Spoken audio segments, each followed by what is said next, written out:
Welcome everyone to Comics from the Multiverse, episode 426. I am Peter, and joining me, as always, the man with no knees.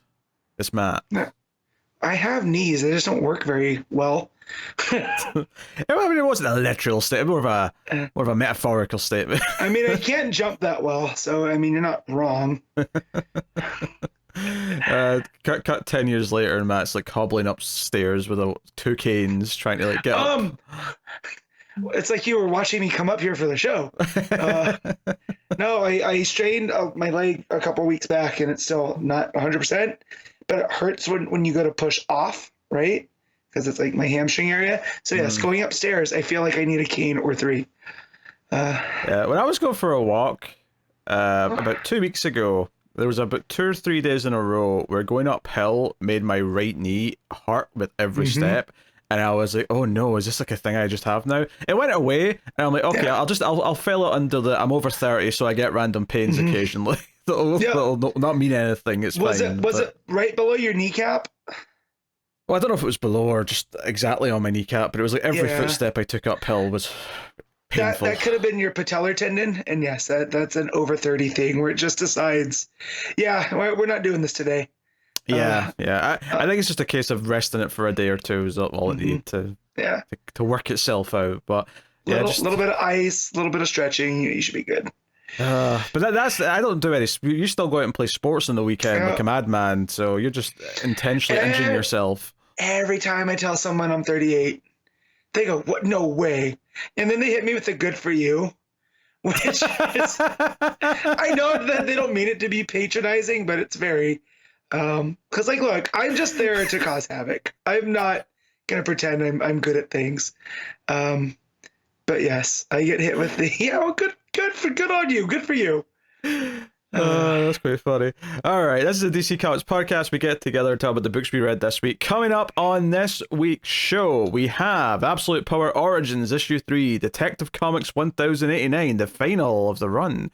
We have Action Comics 1069, Titans 15, Zatanna Bring Down the House Issue 4, Outsiders 11, Batman, The Long Halloween, The Last Halloween Issue 1, and we have a Patreon book. I'll be talking about American Vampire 1976 Issue 1. So that's what's coming up on the show this week.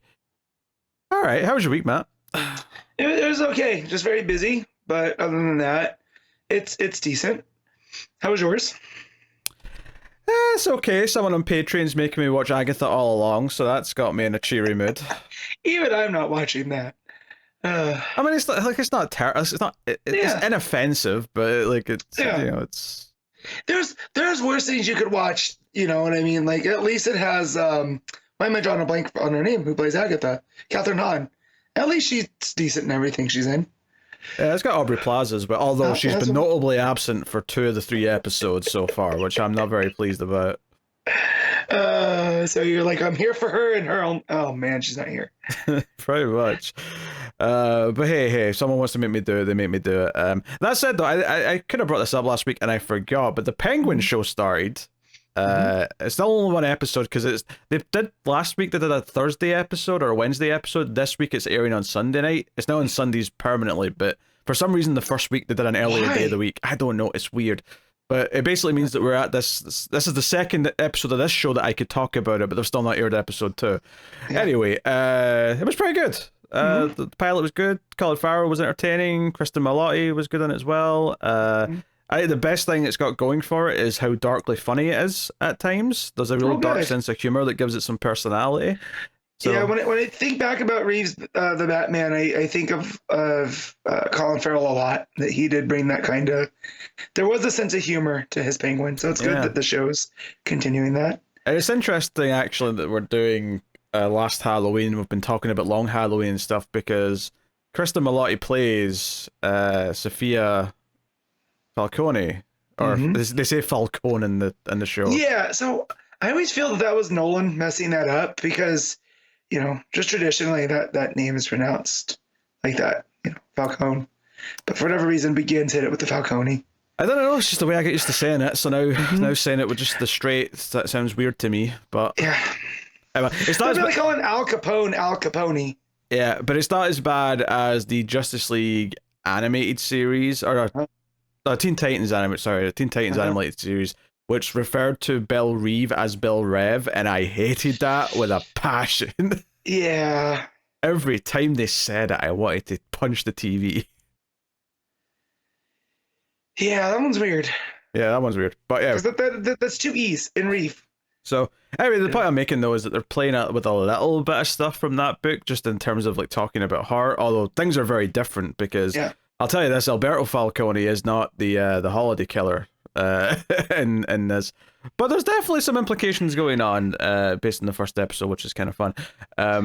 But I will say it's also interesting having just finished that Tom King Penguin book, which is about him like sort of retaking the city, because it very much feels like this story's in the show is going to be about him taking the city for the first time, where he's going to like play the crime families against each other, and somehow by the end weasel his way into the kingpin of Gotham City, because they all think he's a joke right now. So it takes place after the Batman? Yeah, it starts right after.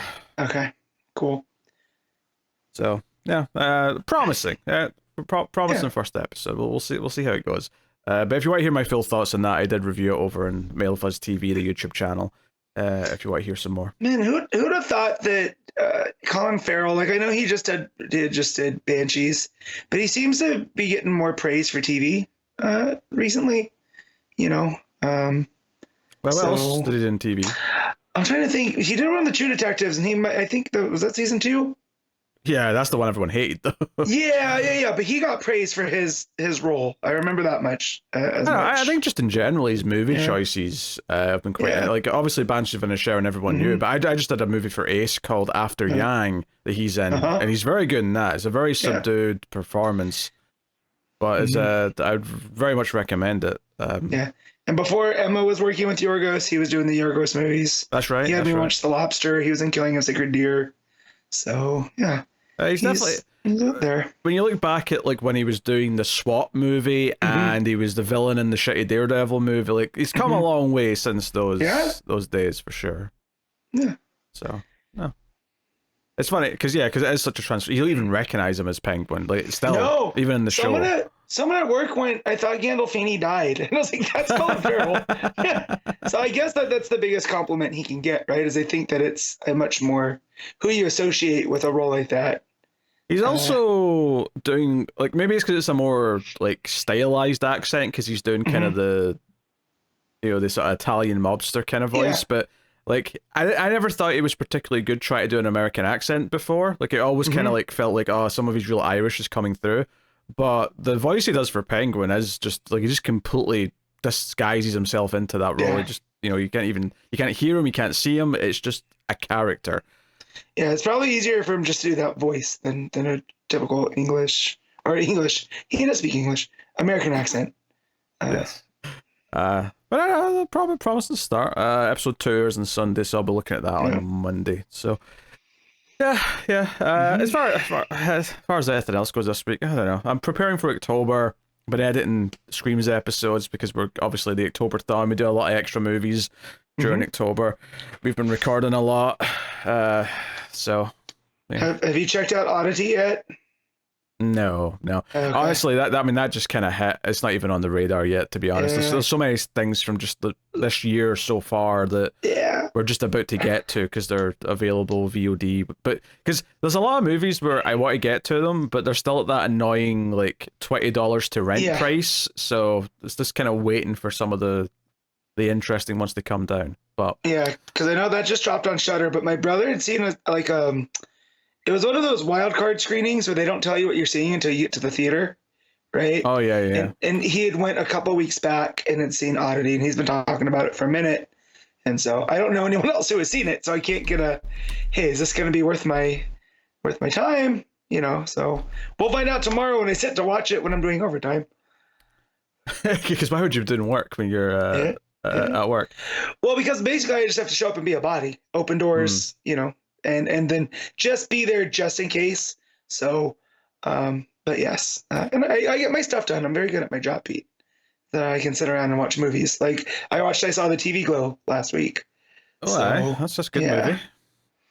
It was fine. Oh, it's too arty for Matt.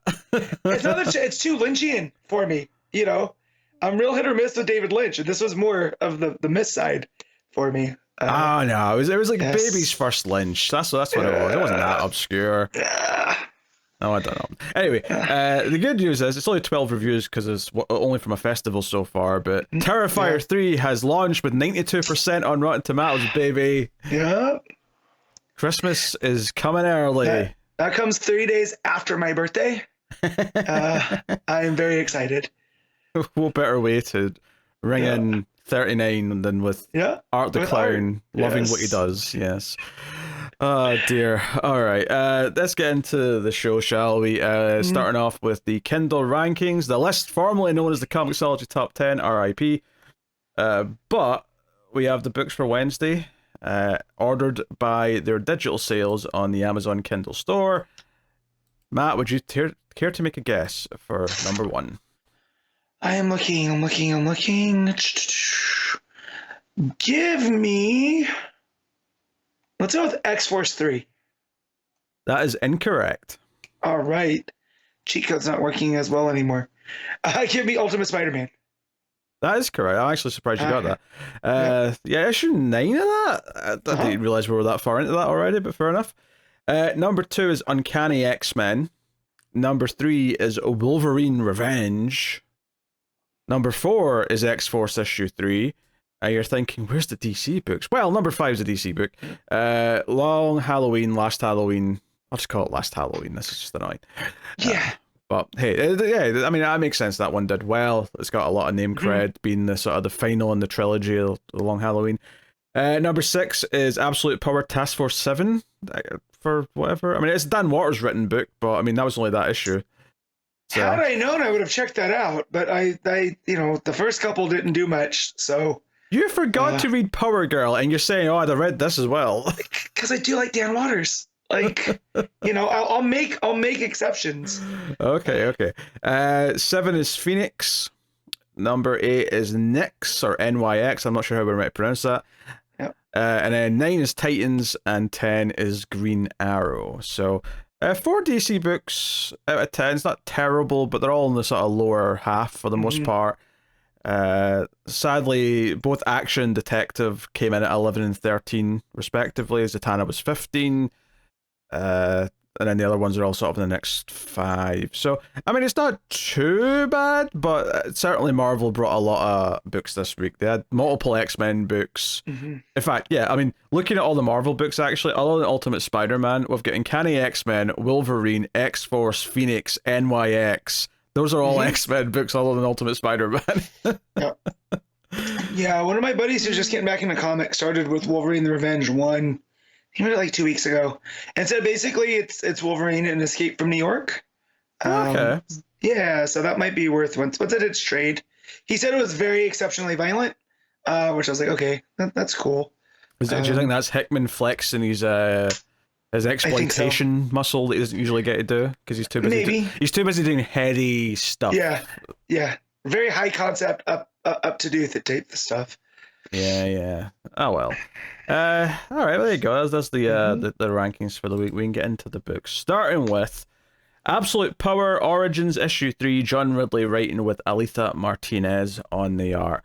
This has been a weird little tie-in miniseries because each issue's felt pretty distinct and different because they're all sort of from different parts of Amanda Waller's life. That said, though, the one through line of it is kind of her relationship with her kids. That's the one thing that's kind of been in all 3. Or lack thereof. Or lack thereof. Yeah.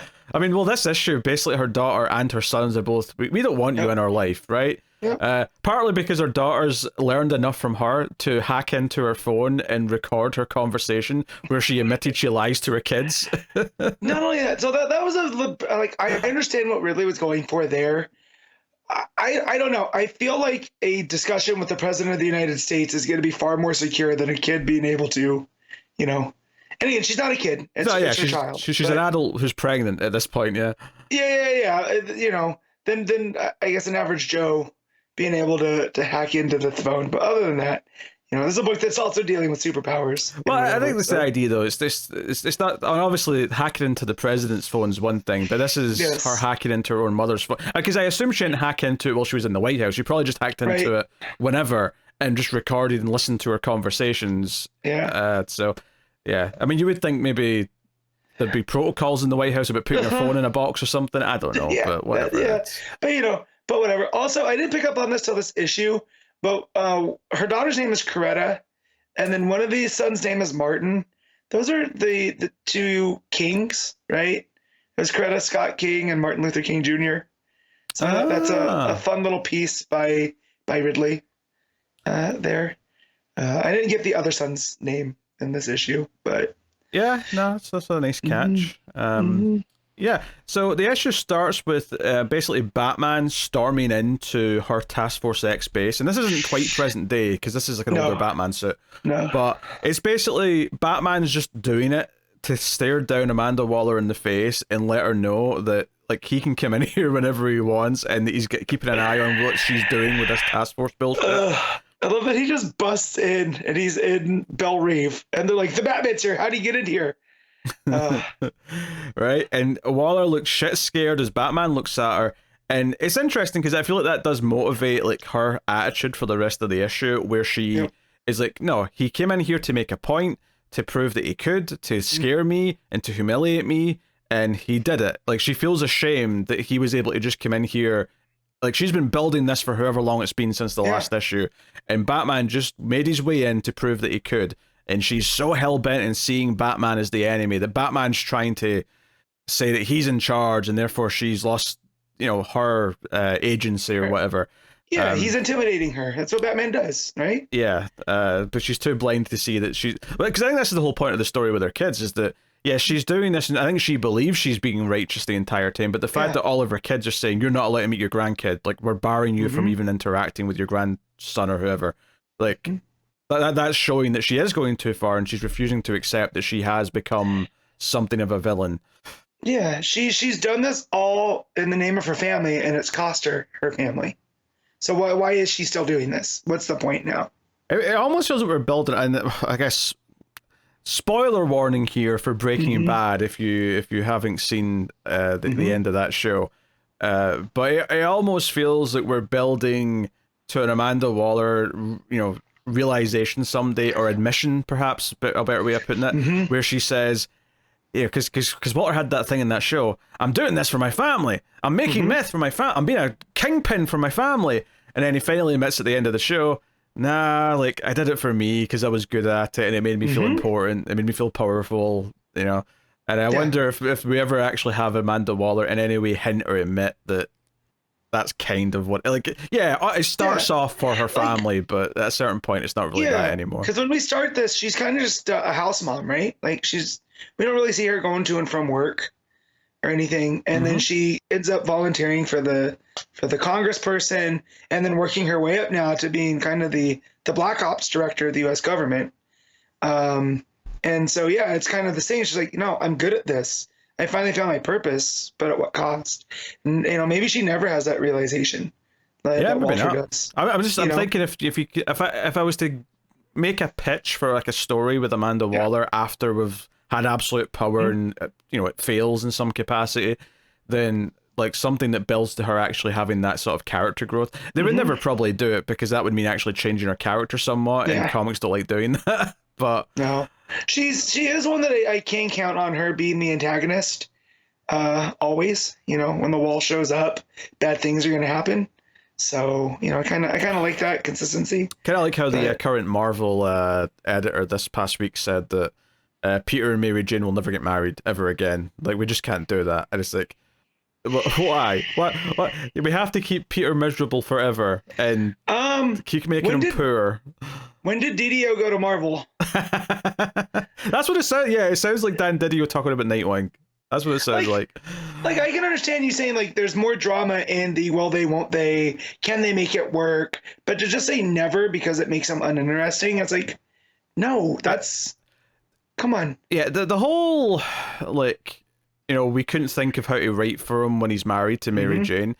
I think that's such a cowardly, like, well, no, I just means you're not doing your job. Like, look at Superman and Lois. There's actually far more interesting stories now with Superman and Lois as a married couple than there was with her not knowing who Clark was. Yeah, I significantly like the backup in these last 3 actions than the main story, and it is focused on their relationship because she's editor-in-chief. And how does that make that work, right? She's his boss technically. So how does that work? That is far more interesting than are Clark and Lois dating? Are they going to make it work? Like, yeah. So anyways, origins. Yeah. So the main things that come out of Batman's visit is that it basically has Waller start what probably leads to what she's using for absolute power, which is she's like, look, no one really knows who these heroes are, but he snuck in here, and she has the realization the way Batman snuck in is that he got himself admitted as a patient, and she even checks the database and says, wait, Malone, Matches, who is this? Someone from Gotham City, damn it. Yeah, because she says that there was 12 people that they brought into the prison, and only 11 are accounted for. The one that's not was Malone / Matches or backslash. Comma Matches. Yeah, she just comma. There we go. Yeah, she just did it backwards. Yeah, and it's just Batman didn't break in; he broke out. We let him in. I thought that was a great realization too. It's a great reveal, but this idea that she gets them to dust the room that he was in for fingerprints, and like, hey, we found 50 fingerprints. She's like, yeah, track them all, log them all, and check them against every database. And then she actually orders a team to go to Gotham and just start taking fingerprints. The idea that one day she might match fingerprints between someone in that cell that's, because obviously she'll check all the people who work there and stuff, and she'll rule out a lot of them. But the idea that eventually someday she might actually have a database of all these heroes with as much intel as she can, and the idea that she might get Batman's identity because someone just happens to take Bruce Wayne's fingerprints at some point. Well, if he ever has to volunteer for something, they're gonna have to take his fingerprints. That's just standard anymore. So hopefully Bruce Wayne never volunteers. Really? You just keep that. Yeah. Well, it depends if you're working with kids or not, but they usually they add that to the database just to be sure. I don't know if that's a thing. I mean, maybe it is. I mean, I've never actually volunteered with children, so maybe it is. I just think it's funny that you can trace one of the roots of absolute power to her being obsessed with finding out who Batman is, right? So she creates this database. That database kind of becomes, Brainiac Queen. Yeah, right? And then Brainiac Queen does whatever Yeah, obviously it starts off with just Batman, but you assume that after this she starts collecting any little bits of evidence for all the heroes she can find. She'll start collecting in the hopes. All because Bruce had to prove a point. Yeah, and she's like, okay, I looked him in the face. I know he's white. I know he's a male. I know he's, in his early 30s at this point, so that also gives you a bit of the timeline. Like, she basically, everything we can definitively say about him right now, here's what we know. So yeah, it's interesting. She tries to go to her new grandchild at the hospital, and her sons basically block the hospital room and say she's not allowed. One does come out after and is a little bit more sympathetic, but kind of says, yeah, we're still going to toe the line, but kind of says, hey, if you ever finish whatever this is that you're doing, maybe you can come back to a normal life. I don't think it's ever going to happen, of course. I also like the little touch that he's wearing a Green Lantern hat, which must upset her considerably. But yeah. Well, and it also shows that she's, even in her own family, she's a black sheep, and that if he's wearing a Green Lantern hat, he must appreciate Green Lantern and what he's done in universe. So she's even lost her family because of her little fanaticism. So that was a nice touch. Yeah, and there's little flashes to the future here where she's talking about how I thought I could see the future, and you see like an image of Earth 3, and we know that she was at Earth 3, like a year or two ago, whenever that works out as now.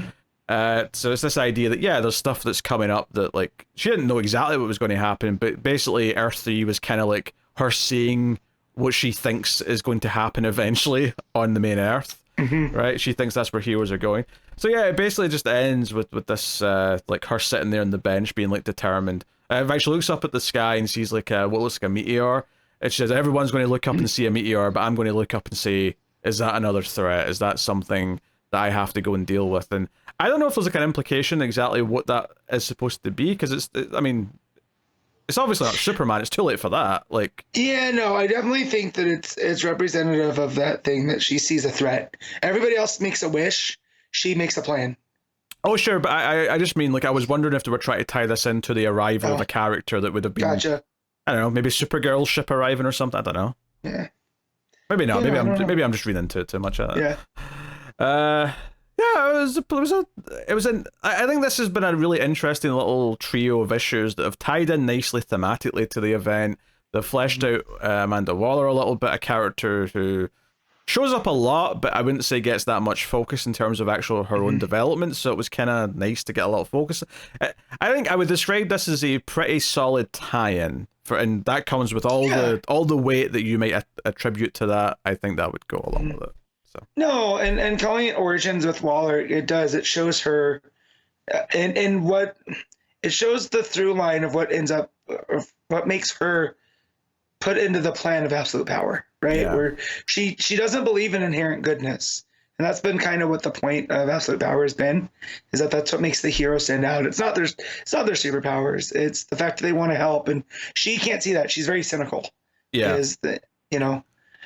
So I do like that it sets her her frame of mind into that. I also love the irony that the one who sort of like motivates her in this issue is Batman, when he is actually the one who doesn't have any superpowers, and if anything, she's the one that he should be the one that she relates to more than any of them, because he is just a guy who's determined, who has the passion and the drive, just like she does. They just, she just obviously has very different opinions about how to go about it and what control actually looks like and whatnot. So yeah, I wouldn't describe this as like a great story on its own, these three issues, but as a complementary read that fleshes out Waller a bit, I think it's a pretty good little solid tie-in miniseries. Yeah. So, all right, what are you rating issue 3, Absolute Power Origins? I'll give this 7.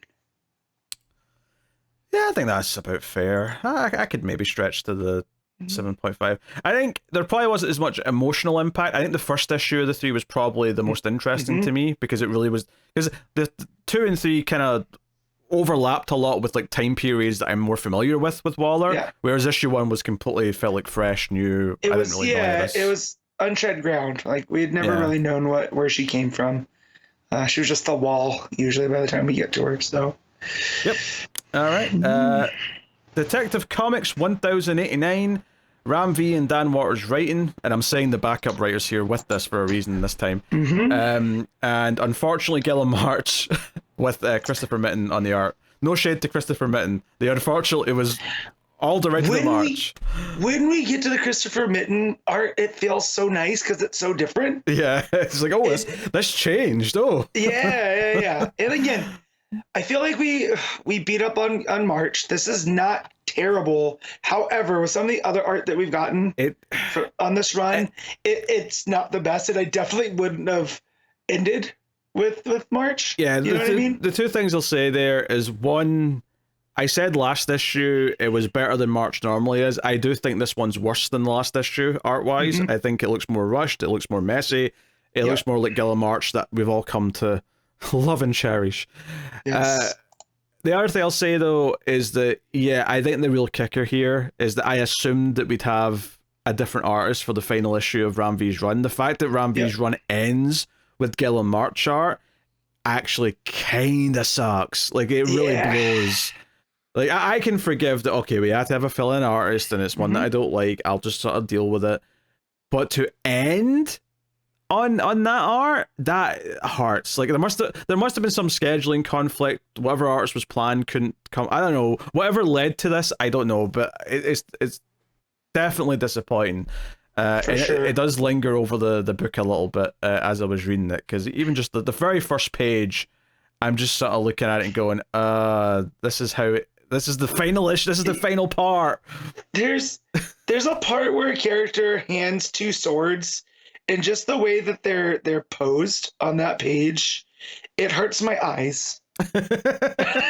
Like, there's nothing actually wrong with it. It just the way that Talia is turned back, and the way that the other character's drawn, I was just like, oh my god, this is not the best work. Obviously, from a storytelling perspective, I did like the issue. There's a lot of good stuff in here. It's finally taken down Mummy Orgum and dealing with all that stuff.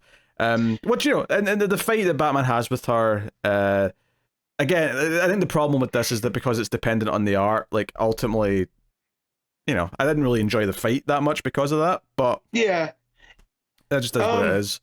Their actual fight until the cavalry comes in is only like 2 or 3 pages. Yeah, it's not long. It's basically it's a big 2-page layout, which is pages 2 and 3, which is most of it.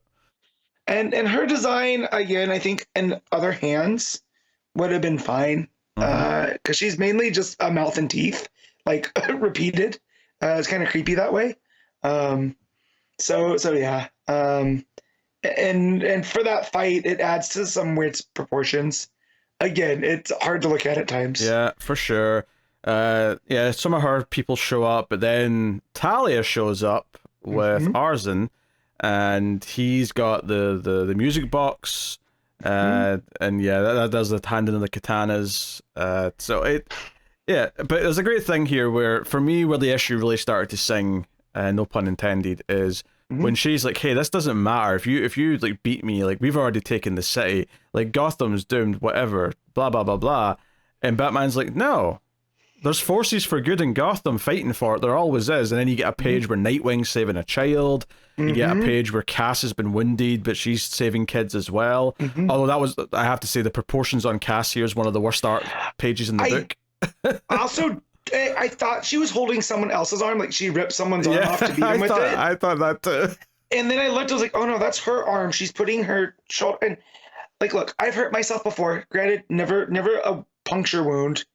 I've never once moved my shoulder to go like this, right? You just, I don't know. It's, again, I don't know what March is doing with the proportions. Yeah, it's rough. Jim Gordon's also working with the music guy to like counteract the, it's the Asmers, because she's in the, well, no, it's the engine. Yeah, the reality engine. Yeah, that's the phrase I was looking for. Yeah.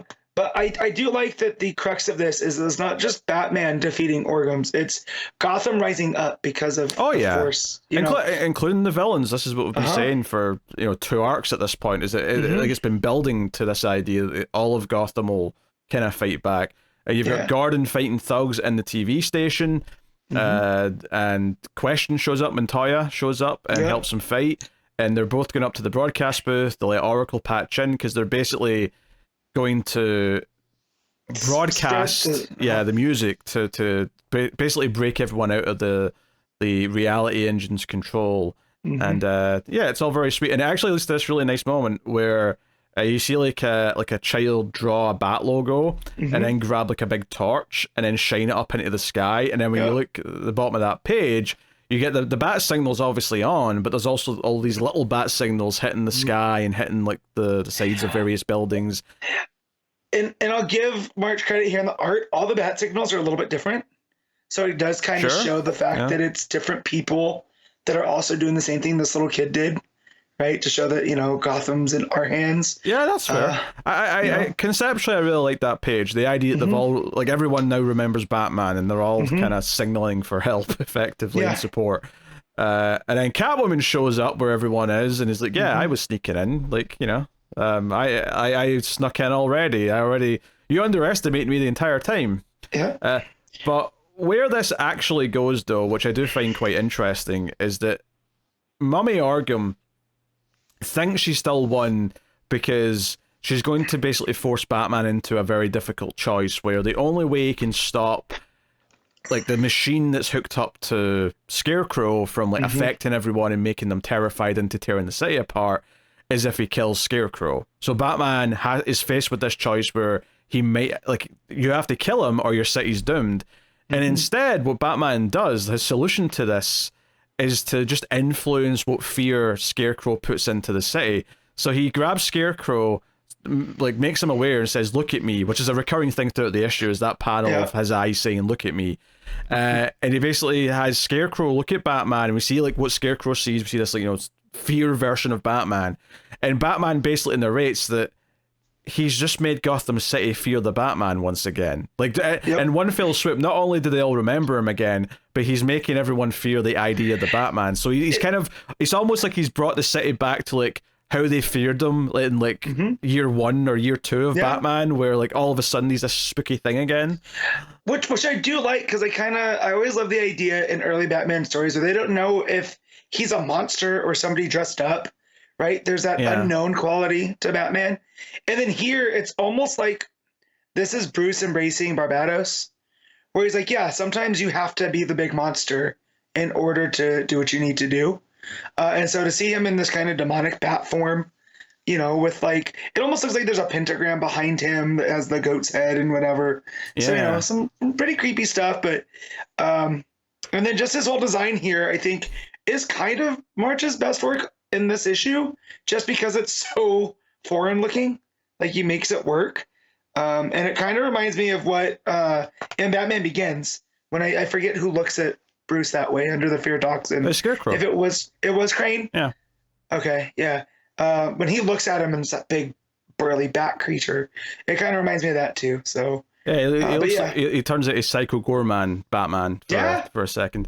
I love this idea, especially since it's like, oh, I'm Gotham's monster. I've always been Gotham's monster, and this won't tear the city apart because they've already accepted me as Gotham's monster, kind of thing. Like, I really like that kind of idea. I thought this was a really neat way to wrap this up.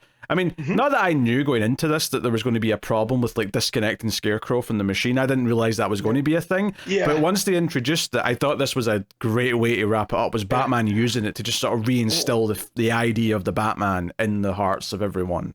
Yeah, and the arrogance of Mama Orgum to think like you can't put Batman in a unwinnable scenario, because he will think of other ways around it, which I like. Consistently we see Batman do this, because had he was like, oh, looks like Jonathan Crane's got to go, I was like, oh no, don't we've already done fail safe. I don't need Bruce killing somebody else. All right, Penguin didn't even die. They thought he was dead. So that wasn't even Batman. The fact that he thought, huh? That wasn't even Batman. No. So just the whole thing was him thinking of ways through it, and was like, no, I'll just put the fear back in him. Yeah, I'll just let it finish what it's doing, but I'm going to change what the image is. I'm going to change what the idea is. Again, that's back to that idea of Ram V and ideas, and the spread of ideas and the growth of ideas. So, no, super interesting. And then you turn the page, and it's different art, and we all rejoice. So here's the interesting thing structurally about this book. So it is the page count that it usually is, and there's normally a backup. And I didn't even realize they were doing this. I mean, obviously I noticed the art change, but it wasn't until the credits page where I realized, wait, they're crediting for 2 different stories here, but there was only one story. And basically what they've done is that the epilogue part of this finale issue is that they've got Dan Waters and Mitten doing effectively the epilogue before it returns to like the original team for the last few pages for the actual send-off. But there's a little epilogue section here where it goes through all the villains that have helped, and it's this idea of like you see like the map of Gotham City and how it's sort of like coming back to, so you get like every couple of pages you see it again with each new villain, and there's more color coming back to it. And so there's like a ring, they're like concentric rings that are spreading through Gotham, which is real cool. So like, the first couple pages of Mr. Freeze, and it's the third person narration is talking about how like this machine he developed to freeze the city, and he's used it to save it. Like, but when Batman shows up, and you get that, and it's this again recurring panel of the close up of Batman's eyes saying, "Look at me." He turns off the machine and he lets it sit. And it's almost this idea that when he said "Look at me" to Scarecrow, like that fear did spread to everyone, including the villains, in a sense. Even if you don't take it literally, like it spread to them, this idea that he's got his like mojo back, and that he still has that impact on everyone. Yeah, because when Ram V took over, right, we saw Batman having panic attacks. Yes, and he wasn't where he was. So now, like you said, him getting his mojo back is exactly what it is. And here, I like this where Freeze is like, you saved Gotham. Or he goes, you saved her, didn't you? Gotham, you're Nora. We saved her. And then he kind of looks around. He's like, well, time to move on, I guess. Because he's kind of like, well, what's the point? What other purpose do I have here? Yeah. And it's kind of that fear that kind of motivates him. Is like, well, I'm not going to hang around too long and find out now. So. Yeah, so he turns his machine off. Then we go to Two-Face. And he's bleeding out, and he tosses a coin about, where you should go. because he mentions, oh, okay, so this is synthesis, just like, Two-Face and Harvey, but Gotham's kind of whole again. It's Batman City again, and he's like, so do we stay here or go someone new? And he tosses the coin. We don't get to see where it lands, but we do see on his desk there's folders for Bloodhaven and Star City. So Two-Face might pop up in Nightwing soon. Yeah, I mean Dan Watters is doing Nightwing. So. That is true. That said, if I would love to see how Harvey deals with Ollie and the crew in Star City. Well, yeah, but I'm not reading Green Arrow, so... Yeah. I'm just saying, and Williamson's not on that book going forward, so... That's true. Yeah, I mean, one, Bloodhaven's more prominent on this panel, and also, like you said, Waters is writing that, so it makes sense that he's, branching this off for himself. And I remember when Dick took over for Bruce after R.I.P., there was a concerted effort to make Two-Face kind of Dick's main heavy when he was Batman. So I kind of like that continuing here, that if he's going to Bloodhaven to be a pain in the ass for Dick, I like that pairing, because they're two people that are both that, mean a lot to Bruce, right? Just on opposite sides. So they're kind of both, Harvey's not exactly his protege, but, they're kind of similar that way. So Dan Watters doing that, please. Harvey's my favorite Bat villain. Let's do it. Yeah, the Ten-Eyed Man. I made less sense of this one, if I'm honest, but that just makes sense given that he's a the man loves his eyes. Well, he's carrying all the eyeballs that he's collected, primarily from an eyeball lady who works for the Organs, and he's walking away with all these eyeballs in his hands, and then when Batman, we get the look at me. Now, whether he's literally here or not is another. I don't think he is. I think it's more just the idea of look at me spreading to everyone. He basically says, "Oh no, Batman's always watching. There's too many eyes. No, I'm going to drop it." He just drops all these eyeballs, and he's like, "No, my 10 are enough. 10 are enough. I'm just gonna. That's just me." So I do like that it tied that back to Dan Watters. That was that Arkham book where it made it like Arkham was all of Gotham. And Ten-Eyed Man brings up some of that type of stuff. He goes, the island becomes a panopticon, and he goes, "There's too many eyes now." I gotta say, Dan Watters has turned the Ten-Eyed Man into one of my favorite characters to read, just because he is so goofy but scary at the same time. And if you read him with Charlie Day's voice, it makes it even better. What? Okay. Yeah. Kind of that manicness very specific there to it. Yeah. All we need now is a waitress for him to obsess over, and we've got a story. Then Azrael is up next, and he is he's basically just inspired. Like he's getting taken down by some of the SWAT team or whatever, and he's like, "Oh wait, like the idea of the Batman is spread. He has been reborn," and he just his flaming sword kind of lights up, and then it ends this it's a bit more sinister though, right? Like I don't have a good feeling for Jean Paul after this, and almost like his faith could now be a problem. Oh, sure, yeah. You know what I mean? Bit too zealot-like in his and his thing, yeah. And then it ends this little section with just the end of the music playing. You get a little, just bar music at the end. The idea that this is the end of the song that's being played to fix everyone from the station. And it's back to Guillem March for the last couple pages. Well, is it actually? Maybe it isn't. I thought it was. No, it is. It's only Guillem March and Christopher Mitten. So he just looks not. He's definitely less scratchy on these last few pages than he was earlier on. But he's with Selina, and they have their little moment. It's like, hey, maybe when this is all over, the usual thing they do. But, Batman basically talks about facing himself, being reborn, and, all that usual stuff. And being the monster of Gotham, because it needs a monster. So, basically, it's just this kind of thing where, the city's still on fire, there's still villains everywhere, but Batman's changed back into his more traditional bat suit. He's going to go help the rest of the Bat family, and we end on a triumphant page of him, with his cape spread out, going towards the city that's on fire. Basically saying he's actually in a pretty good mood. I'm happy, Selina. Happy this day to still be the night. And he goes off to be Batman. The city's on fire, Chief. Go hang out with the fire captain and not the old police captain, right? You gotta get these fires out. I do like the implication there's a lot more going on, and if anything, it's almost kind of surprising. Maybe it's just because there's another event going on. Maybe it's because Detective hasn't been selling as much as it could be. but I'm almost surprised that there isn't like tie-ins to like this story just for a couple of months where, you know, Nightwing's in Gotham. You can have a couple of issues of Nightwing where he's running around doing stuff. Cass is in Gotham running around doing stuff. I do love that it focuses on those two.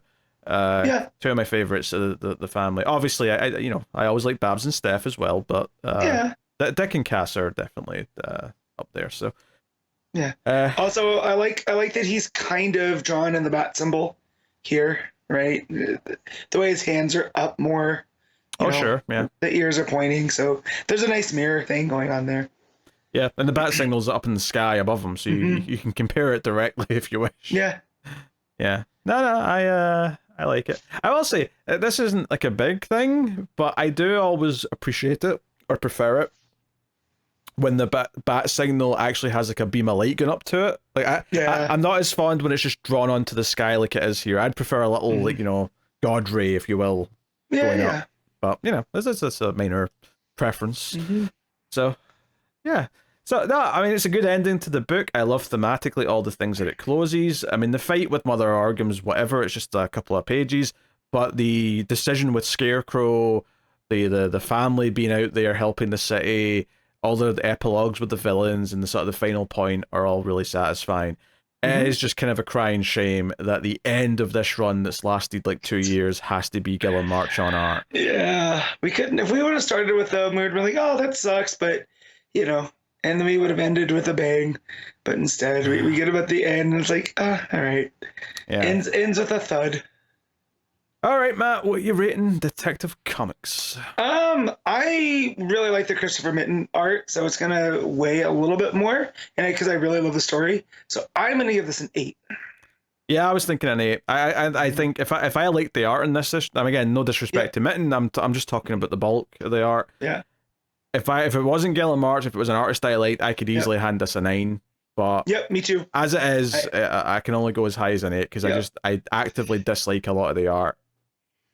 So it's a shame, and you know, I suddenly had that realization like a couple of pages in where I'm like, wait, this is the last issue of this run, and it's Guillem March. That is such a bummer. I will say too, this is one of my favorite Batman runs in a while, just because of what it did with the city. I like when writers come in and tell an overall Gotham story, and you know, and of course Batman's going to be a big part of it. But if you had all those moving pieces with like Two-Face and Talia and Dick at some point, so you know, it was this big sprawling story and kind of everything that I loved with Batman in one place. So you know, props to Ram V. I know he's got New Gods coming up, so we'll see how his take on that now. Yeah, you know, and we have a good new run. You know, we've got an exciting team taking over the book, which is excellent. Same with Nightwing. I mean, Nightwing still has one last Taylor issue, but we're almost there. You know, it's not far off. So cool. All right. That'll take us on to Action Comics 1069. Gail Simone writing and Eddy Barrows on the art, wrapping up her 3 issue, I should say, arc. So no, I've been enjoying this arc. I think it's a cool little throwback story. I know you weren't as hot on it last time we spoke about it, but I kind of like the third person narration. I like how sort of more, I don't know, just kind of Bronze Agey it feels. Kind of tickles my an itch that I didn't know I had. It feels old fashioned, and old fashioned is not that's not derogatory. No, right? No. It feels like when you go into like an old style, like we have a custard place out here that you go into, and it looks like it's straight from the 50s. Right, that's kind of what this feels like. It gets all the ambiance and down to the way that Gail's choosing to tell the story. It borrows from that heavily. Yeah. I mean, custard should have stayed in the 50s, frankly, but that's okay. When I say custard, it's frozen custard. So it's the main difference is it's just heavier ice cream, right? There's less air, so it's oh my god, it's so good. If you ever come out, well, you're definitely going. I don't want custard. I don't like custard. It's real good. You don't like ice cream? A lot of ice cream's great, but I don't like custard. Okay, it's okay. It's just thick ice cream. That's all. Because I know custard's a little bit different for you guys over there. Yours is more like a pudding, right? Yeah, it's like a thick sort of. Yeah. So this is frozen custard. It's I don't know. I'm not convinced. I'm thoroughly unconvinced. That's it. I did resist cheesecake for like 30 plus years, and then that turned out to be pretty nice. So You and my wife both forever. She's like, I don't like cheesecake. I was like, all right, more for me. And then someone brought it into work, and she's like, oh, I think I like cheesecake. I was like, I've been trying to tell you this for years, honey. So, you know, you have to spread it out though, because it's very dense in terms of like how fat it is. Like it's a fatty goddamn treat, but once in a while. Yeah. Yeah. Anyway, I had cheesecake last night instead of custard. Funnily enough. Oh, I'd always pick it over custard. Yeah. The hell with custard. So yeah, I mean, I don't have like tons to say about the story here per se. It's it's kind of like he's got one last big fight. It's a gladiatorial style fight, and the main villain's like getting pissed that his crowders chanting for Superman, that people on Earth are rooting for Superman. He doesn't get why Superman's, because he goes to see Superman before the fight, and he's like, "You asked to summon me. What do you want, you puny Earthling Kryptonian person?" And he's like, I thought I'd give you one last chance to surrender. And he's like, what? And he's like, I love the third person narration there from Simone. Just says, and for the first time, he was a little worried. Like the fact that Superman gave him that option to surrender, even though Superman's the one who's been beat to shit. He can barely stand. He clearly does not look like he's in the prime of his life right now. Superman's playing head games. Oh dear. And also that the main champion, right, is Adaxamite, which is you know, light Kryptonian. It's Kryptonian light. And I was shocked that the lead, considering this is taking place over Earth, that the lead weakness didn't come into play at all. So props to Gail for finding other ways around it. Well, we were never on Earth, we're in an alien ship after all, so presumably there is no lead. I mean that was the cliffhanger last time. They said, "Hey, get the Daxamite." That was what we ended on. But Huxer. Yep. Huxer. That's how I was reading it. Yeah.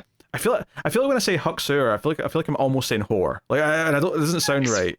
I think it's just your accent. Huxer. Huxer. Anyway, Lois goes to see him and tries to say, "Hey, could you please not kill Superman? Like technically you're a prisoner of this asshole too. Like maybe you shouldn't play into his game." Aren't you guys on the same side at the end of the day? And this guy's having none of it because he loves to fight. Yeah. But of course he does get inspired by Superman by the I actually love, because you only get a sort of tease of what he looks like when Lois goes to see him. You see him from behind, he's in shadow, whatever. When you get the full reveal of him at the start of the fight when Superman sees him, I kind of dig that he looks a little bit like Raiden from Mortal Kombat. There's like electricity behind him. He's got the long white hair, his red eyes are glowing. He's also got the sort of claw thing as well, but like he's got a bit of like a Raiden-y kind of look to him that I kind of appreciated. Which also, because Lois and Jimmy were sneaking around, Superman needed seconds, so Athanagarian and some other dude like volunteered to come and be seconds, and basically just the whole joke with them is basically hit him in the balls, hit him between the legs. That's where his manhood is. The rules. Hit him in the nuts. Yeah. So the other guy's a Kund, and those guys are always just essentially shock troops, right? So the fact that I'm sorry. Kund also sounds kind of offensive. Like I'm sure it isn't, but it sounds like it is. Yes. Khund. So, So just the fact that these two kind of grunts. So of course their main thing is to hit him in the bikini region. I thought that was very funny. It's interesting. Like they're fighting quite back and forth. Superman looks like he's down at one point, and he sort of climbs out of the rubble, and everyone's like, oh, right. But the Superman points out that there's some kryptonite. Like the Daxamite has kryptonite on him, and it's something he didn't know was Superman's weakness, or like it was basically the main bad guy had ensured that it wasn't a fair fight. And this is actually kind of like what inspires, or well, it kind of puts him off guard, but it's kind of like a big thing that like stops him from just wanting to win. Is the idea that he was kind of winning by cheating? Yeah, and it goes against his honor as a warrior. Yeah. Meanwhile, Lois and Jimmy free Kandor, which is bottled elsewhere in the. How many times have we had a unbottling of Kandor? It's happened at least twice this year. Yeah. So. It is something they go back to the well on a bit too often, I think. Yeah. But especially since I don't think they really needed it here. Like I after Superman like punched them down, I could have just seen like the Daxamite being like, you know what, I accept my defeat with honor. Like Superman won, right? Up yours, Mr. Villain.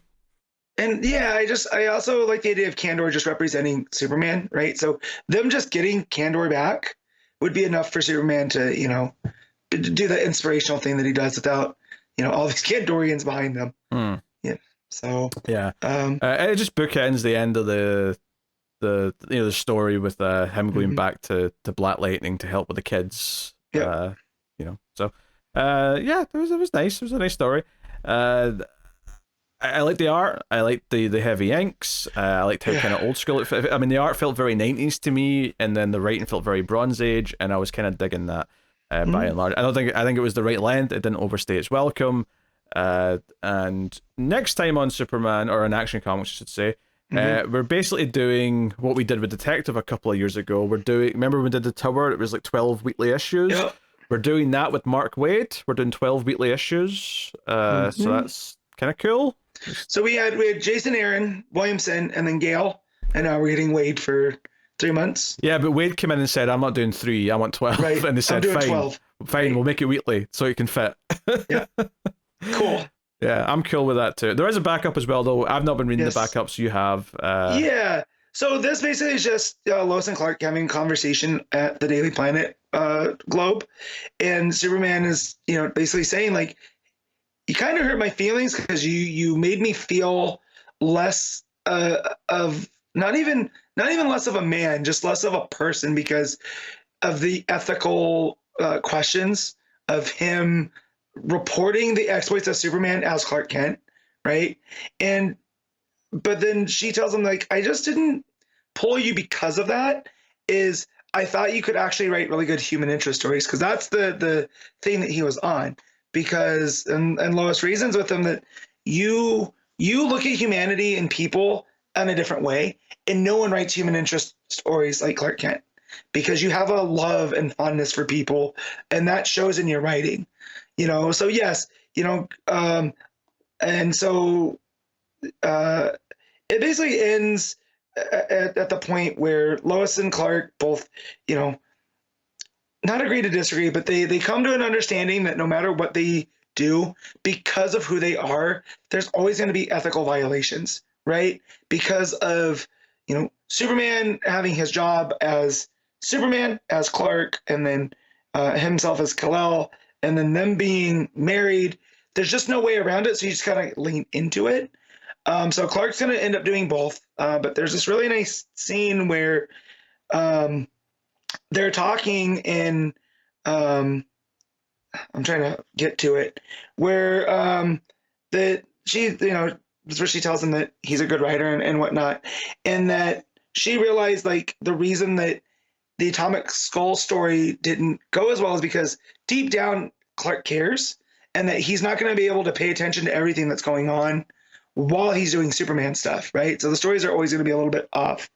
But yeah, and that he views Metropolis from a different lens. So at the end, Lois is like, "Yeah, I can be the editor in chief. It's tough, And he's like, "Yeah, but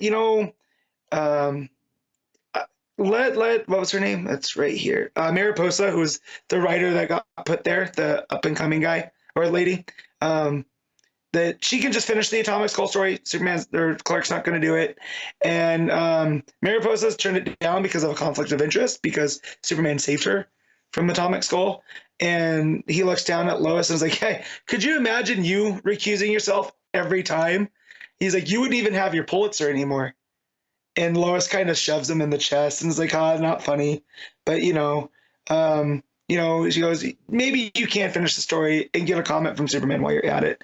So it was just this nice, couple page story about kind of their relationship and where it kind of stands for work, and, Superman and Clark being the same person while being married to the boss. And yeah, so it handled everything really well. The art is pretty decent. Who's the artist here? It's Ian Tormey. So it's kind of, house style-y, but because it's all at night on the Daily Planet roof, you get a lot of blues on the city backdrop. And the climax of the issue is where you get the classic Superman Lois kiss while he's hovering, but the Daily Planet globe's right behind them. So it looks super nice. But yeah, thoroughly enjoyed these 3 issues of the backup. A little bit more than the main, but it's probably just because it's more of a personal story. And yeah. All right, what you rating Action Comics? I'm gonna give this I'll give it a 7.5. Yeah, I think that's about fair. I'm tempted to go with that. Yeah, you know what? I like the art. I'm going to go with 8 as well, for this one as well. You're going 8, all right? Yeah, I mean, obviously, I like the story in Detective more, but the art. Yeah. Yes. Can you imagine Eddy Barrows finishing up Detective? Oh, I remember when Eddy Barrows did Detective. It was great. That's what I mean. So imagine him doing those fight scenes with Mama Orgum. Hooey. Oh dear. All right. Titans issue 15. Tom Taylor writing and Lucas Meyer on the art, and I think this is the last Taylor issue of Titans. It makes sense. I believe so. It makes sense that it would be because it's the end of this arc, and it does wrap up everything that he's been doing. So yeah, they're fighting Trigon. A bunch of Justice League and JSA people are here to help as well. Ultimately, it's just kind of like background to like what the actual story is here, which is Beast Boy goes up to the Darkwing Queen and tries to talk to her about why she hasn't killed the Titans, because deep down she must care about them and care about him. And this is a distraction so that Gar can blast the gem that Raven is in. So Raven comes out. Garth can blast it. What did I say? Gar. I think that's a fair slip, to be honest. It is. I'm just for clarification. Aqualad yes. blasts the Tempest. Sorry, yes, Tempest. Yes. So Raven's out. She faces down the Darkwing Queen and is making all sorts of big threats and whatnot. And that's when Beast Boy basically gives him a bit of a stern talking to and kind of explains that both Raven and the Darkwing Queen are both the same person. They're just 2 different sides of the same person. And Beast Boy kind of compares this to, or not compares, but I think there's a bit of subtext here about what he's went through recently, about this darker side of him that he's been trying to kind of wrestle with, and that he's had to sort of accept what his part in things have been. Whereas Raven, in a weird way, is almost kind of compartmentalized everything that's bad about her, or every dark desire she has, by sort of like in this separate entity that was in the gem. So we actually get this merging of Raven and the Darkwing Queen, and the Darkwing Queen even kind of admits that, you know, being in that gem whilst Raven's formed all these bonds with Beast Boy and the Titans, that on some level she has come to care about them, even if she didn't want to admit that. So yeah, that's your big kind of emotional crutch of the issue. She keeps saying that they're meant to be the generals. That's why she's not attacking them and destroying them. Yeah. But and Beast Boy points out, she's like, yeah, but no, you care about them. That's why they're still around, because you like you said, she'd gotten to know them through Raven, and because they are 2 sides, she wasn't ever going to hurt her friends. She was going to put on a show. And I also like when Beast Boy points out to her, she's like, what have you actually done that was evil? Yeah, like, that was a nice point. You know, at most, you kind of mess with my emotions, but that was your way of helping me. And then I thought back about it. I was like, we thought it was sinister in the moment, but it turns out that she just kind of shut off his anxiety so he could, you know, get a breath in that moment. Yeah. Because Beast Boy's been acting the same since. It's not like Taylor's been writing it like, oh, it's a ticking time bomb. What's Beast Boy going to do? And so he's like, yeah, in your own, you know, kind of weird way, that was your way of helping me. The one thing she kind of did, admittedly, is this a big deal given who it was, but I mean, Hermes kind of got like nuked, but this God, whatever. He'll be fine. He'll grow new wing feet and a helmet, and he'll be fine. But yeah, so I do like that it was Beast Boy coming through and using his empathy here, because we get that with Gar a lot, because he feels kind of the red all the time. He's kind of tapped into emotions a little bit more. Well, so when he's... I think it was even more than that, though. I think it kind of speaks to this idea that he deeply knows and cares about Raven. This idea that he's the one that recognizes that both are parts of who she is and brings them together. It kind of solidifies that they are a couple now, more than even just them being a couple has been throughout the entire book so far. Yes. Because like he did this for her. He was able to sort of merge her 2 sides together. And it does this thing, obviously, with the lettering throughout several of these pages here, where Raven and Darkwing Queen's speech bubbles kind of merge together with two different colors, and you get the sense that they're both saying this together. And then at the end, they merge, and we get like just Raven in like a white version of her outfit, ready to take on Trigon, which is fun. And you know, she doesn't keep this outfit at the end of the issue, but this is what she has here. And in a weird way, we get like a Megazord version of Raven where she uses all of the Titans as her new gems, like to make her crown, because she doesn't have that to fight Trigon with. Like she needs the power of the gems, and the Titans say, "Hey, use us. We can be your strength." And she basically puts them all into gems and puts them all in her head, and then she takes on Trigon. And keep in mind, they're both kaiju sized still at this point. And what's so fun about it, and I actually really, I mean, part of this is a little bit cute. Like I was almost thinking, is this too cute? You're doing this sort of like, oh, like the power of friendship comes together.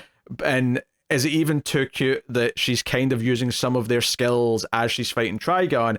But at the same time, though, when it's like pointing out that she's using like Nightwing's like athletics, and then she's using like Donna Troy's willpower, you know, like it maybe got a bit too cute for me though. But the line where it may have crossed a little bit is when Gar's like, when she does the whole cyborg cannon thing with her arm, and then Gar's like, say it, and she's like, booyah. I'm like, okay, that might have just been a little touch over the line, just a little bit too cute.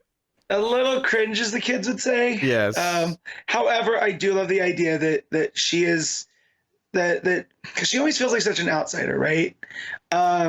And so the fact that she is taking on aspects of her friends, because this is how she has learned humanity, is through the Titans, and it's that humanity that brings about the end of Trigon here, right? This big scary demon man.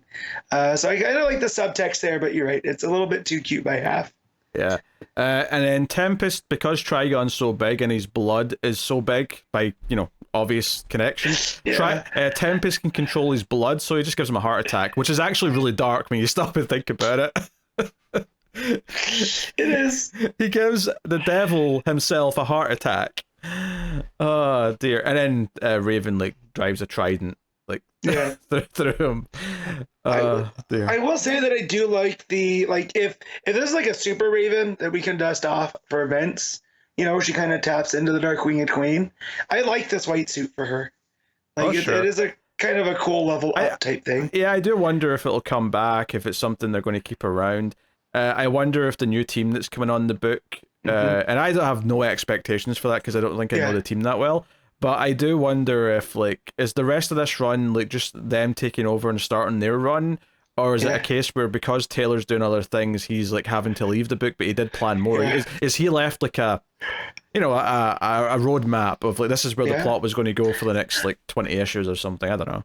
Because when I was first reading this issue, I thought, oh, it's kind of rushing towards the end because I know that Layman's taking over next time. Yeah. But as we get to the ending where she, you know, relies on the power of her friends and defeats Trigon that way and stands up to her dad finally, I was like, oh no, this kind of feels like a fitting end that Taylor had been planning for a while. Yeah. So it didn't feel rushed towards the end like I thought it would.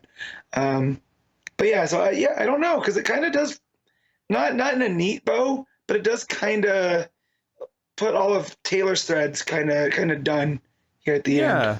And the Titans go to Amanda Waller and make it clear, because obviously Waller had made the deal with the devil and all that. And it ties in nicely to the fact that this is meant to be right before Absolute Power, so like, this all links up quite nice. And it's just basically the Titans standing together saying, yeah, we're the Titans and we protect the Earth. Like, this is who we are. Like, blah, blah, blah. Yeah. So, I mean, yeah, it's a nice ending. I don't think, like, I think his Titans has been very good. And I think especially once it hit Beast World and then this Darkwing Queen stuff has been really, really solid. I've really enjoyed it. I've looked forward to it. It's never hit the heights of his Nightwing, right? I think that's fair to say. Yep. But so, you know, if one had to get cut shorter than maybe it was supposed to be, I'm glad it was this instead of Nightwing. But I still wish this was going for a longer run. I wish there was more time to develop. But that said, we're getting Taylor Detective Comics, and who knows what else soon. So I can't be mad. No, not at all. And like again, he kind of wrapped up a lot of the plot threads. So if this was the end, it feels like he said what he said about the Titans, and sure we could have more, but he's moving on to Detective, and that's okay. Still. Yeah, I like the idea of the Titans being a more prominent team, and they felt like a more prominent team in this book. I just hope that the new creative team can keep that feeling going forward. That may be tough because we're going to also have Justice League Unlimited with Mark Waid and whatnot, but I do hope it doesn't just fizzle into some sort of C-tier book like, you know, arguably the Titans book was at the start of Rebirth, where it wasn't like it was it was interesting just because it was the one where Wally was back with his friends, but other than that, it was pretty you know. And that tends to happen with Titans books more often than not, that it's, you know, relegated to the back burner. Which Wally's not in this book, funnily enough, actually. I just noticed when you said his name, I looked at that final panel, I was like, oh no, they're not there. No, I think it's because I'm pretty sure they said in the last couple of issues, because of what's going on in the Flash, he's not here. I think they did explain it in like a previous issue. He's stuck in a garden still. Stuck in a garden. As far as I know. Oh dear. I guess he get out of that in time for Absolute Power because he's in that. So must have. Yeah. I will say, Lucas Meyer art, I'll never ever be upset it's great. With Kaiju Raven versus Trigon, and just there's a page where Trigon is saying how he's gonna burn the world, right? It's at the bottom of, let's see, it's the page after she shows up in the white costume, but he says, you know, in exchange for Earth and the Titans, he's gonna end it all. And he just looks so sinister. The inks are super heavy there, and there's like fire coming up around him. And then that panel kind of wraps around the rest of them, so it's almost like Trigon's taking over everything there. Yeah. Really, really good stuff. Yeah. So, and because all the Titans go into the different colored gems, that's what really made me think of Power Rangers. I had the same thing because I was going to call this the Power Ranger Titan issue. Yeah. And then you beat me to it. But yeah, it's the Raven Megazord. Yep, that's absolutely what it is. Now, the art's gorgeous. Meyer's been great in any issues he's done of this book. It's always, like you say, super confident lines, heavy inks. It's got that, like, the coloring as well is always very bright and vivid. It's never, not that there's anything wrong with having a more sort of watercolor or washed out look if that's what you're going for tone wise, but this has always felt very vivid. And I think going with that Power Rangers idea where all the different colors of all the different Titans outfits have always popped, and they always pop together as a nice mix of colors. And I think they've always wanted to have that. So yeah, really good. Does Raven still have the gem on her forehead? Because it broke, right, to free her. And then every other picture, or every other... She has her hood on. Yeah, you can't see. She has her hood on. And I got to know. In theory, it shouldn't be there. And if it is, then it would just purely be for decoration. Right. It's just part of her costume at this point. But yeah, I went to go check again, and I was like, every time you see her now, it's covered up by the middle part. Like she's in the Misfits or something. I hope the next issue like shows her forehead, and they maintain this by not having it, and just sort of you know, respect the continuity that's just wrapped up. And also after she comes back, right, her hair is sticking out of the cloak more. It's almost like she's figuratively put her hair down, and you know she doesn't have to worry about this stuff too. So yeah, she's less in shadow. It looks like she's more open to being like you know, like known by whoever's looking at her. Yeah, more confident. Yeah, so very, very good stuff. And yes, I'm gonna miss Taylor, but he's taking over tech. So, and do we know where Meyer's going? Have we seen anything? Not that I recall. It's entirely possible he was in the solicits for something, but I don't remember his name popping up. Yeah, I hope they keep that new style for Raven as well, with the hair sticking out more and like just her face being more on display. It would be a nice change given the ramifications of this. All right, Matt, what you rating Titans? I'm gonna give this an 8.5. Yeah, I think I'm just gonna go with the 8, which means I've given 3 out of 10 so far, which is annoying. But I think I'm gonna go with the 8 just because it gets maybe a little too cute, and that's pretty much it, right? It gets maybe just a little bit too cute for me in the middle, but. I like what it does with a lot of the characters. The art's fantastic, and it's a nice, you know, neat ending to tie up everything that Taylor's been doing on the book. So, yeah, cool. All right, next up, Zatanna, Bring Down the House, issue 4, Mariko Tamaki writing with Javier Rodríguez on the art. So, Zatanna has her powers back by the end of this issue, and we find out that her father took her powers. That was actually what he did back at the in the flashbacks, and that's why she's not been able to use powers for a long time.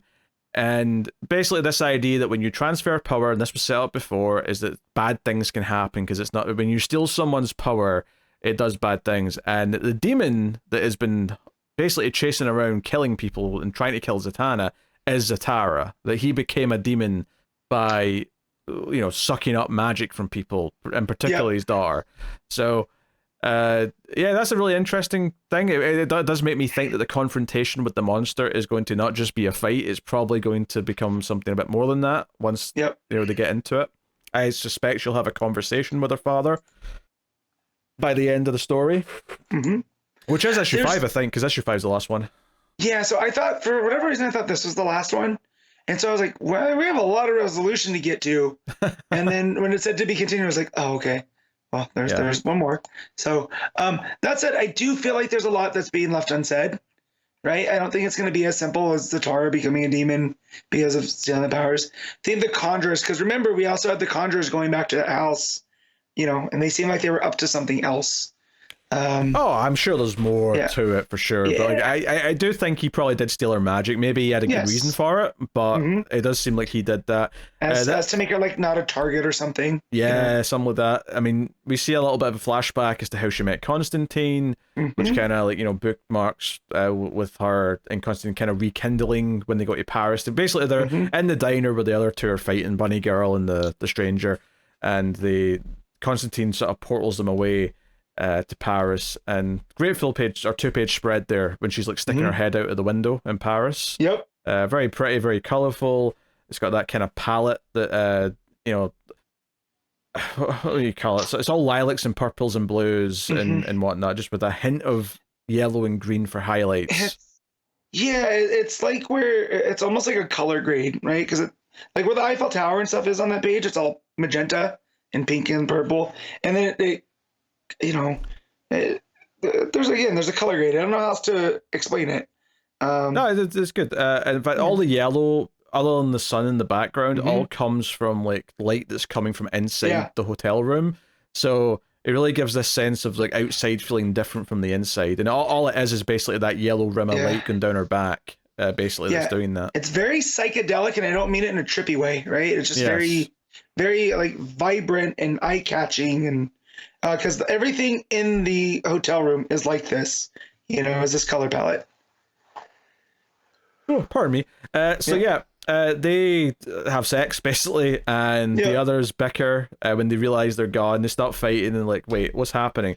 And the stranger gets worried because she realizes that something bad might be happening with the casters, and goes running back to them.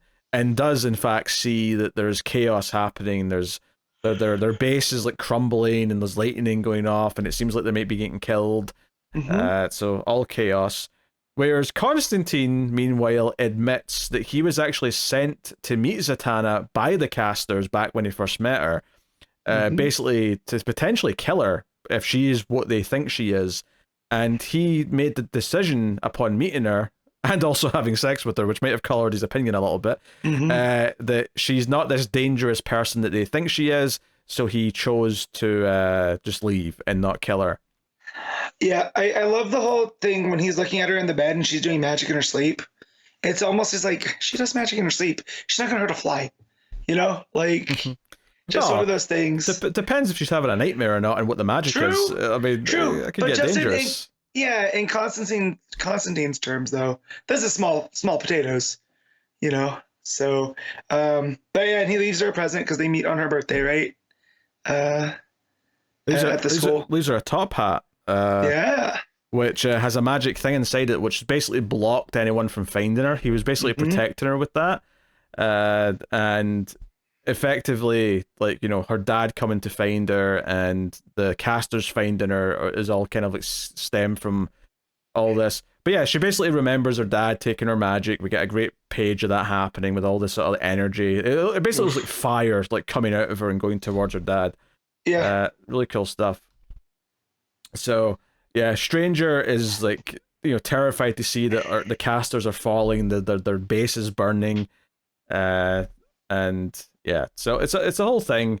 Zatanna basically kind of puts some things together, and realizes like what her dad's done, and that this demon that's going around is him, and that she has to do something about it.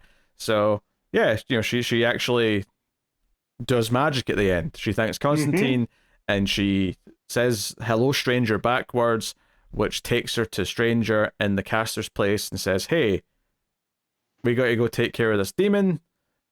Stranger isn't really up, feeling that great about working with Zatanna at this moment, but she's like, look, I saved your life when you came to save, when you were saving me at the theater back in issue 1 and the demon showed up. I went out of my way to save you even without powers, and I think on some level you feel like you can trust me because of that. So take my hand and let's go and deal with this demon. And it's a whole thing. So the issue ends with them. I can only describe this as like them walking into the mouth of madness, because it's like a big mouth that's open that they're walking into. It looks like one of those like carnival fun houses that's a big open clown mouth. Yeah, no, Mouth of Madness is a perfect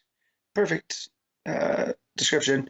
Also, there's a thing where they're having their conversation before she extends her hand, where the stranger says that Zatanna is dead, and Zatanna goes, he's a demon, that's not dead. So again, I feel like there's more on here, because if they fully believed he was a demon, why do the casters believe that he's just dead?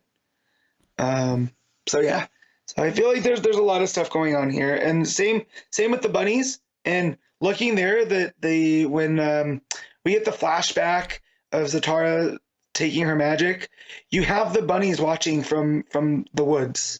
So it's almost like, I don't know, there's something about their magic that's trying to also protect Zatanna. So it feels like there's these two forms of magic that are at odds that I feel by the end she's going to be, having to balance. So we'll see. Yeah, also I wonder if we'll get into more like, obviously some magic was left in her that was untapped, and she's... So I'm curious if we get like more of a reason why it's coming back more and more. She's growing up. Is it just a time thing, or is like a cause of that that's doing it? So and then when she puts her costume on, basically, the get ready. I think that's another great page, where she says, magic get ready backwards, just the way that the colors come off of that, but she's all kind of colored normal. Everything comes from her. It just looks real cool. Yeah. Especially since like, the beams of light coming from her are like all different colors, and it feels like it's ignoring whatever color palette we had before. It's just like, here's everything. So it's nice. So sets us up for the final issue. Curious to see what this showdown is going to be like. What were we giving Zatanna bring down the house? I'm gonna give this an 8.5. Yeah, I don't know if I like it as much as the first couple of issues, I would say. And I don't know if that's just because there's too much Constantine in it, but... As an encounter with that is like, yeah, you're still like Constantine. So I'm going to go with a 7.5, but personal taste may be impacting that a bit, so just full disclosure. All right, Outsiders, issue 11, Colin, Kelly, and Jackson Lanzing, and Robert Cary on the art. So I'm glad I read Planetary issue 1 before I read this issue, because there's a direct reference to it at the end. I've only read issue 1 so far, but like... Yes. So when I was trying to name that scientist character, I couldn't remember who he's supposed to be, based off of, and it was Doc Savage. That's his comp.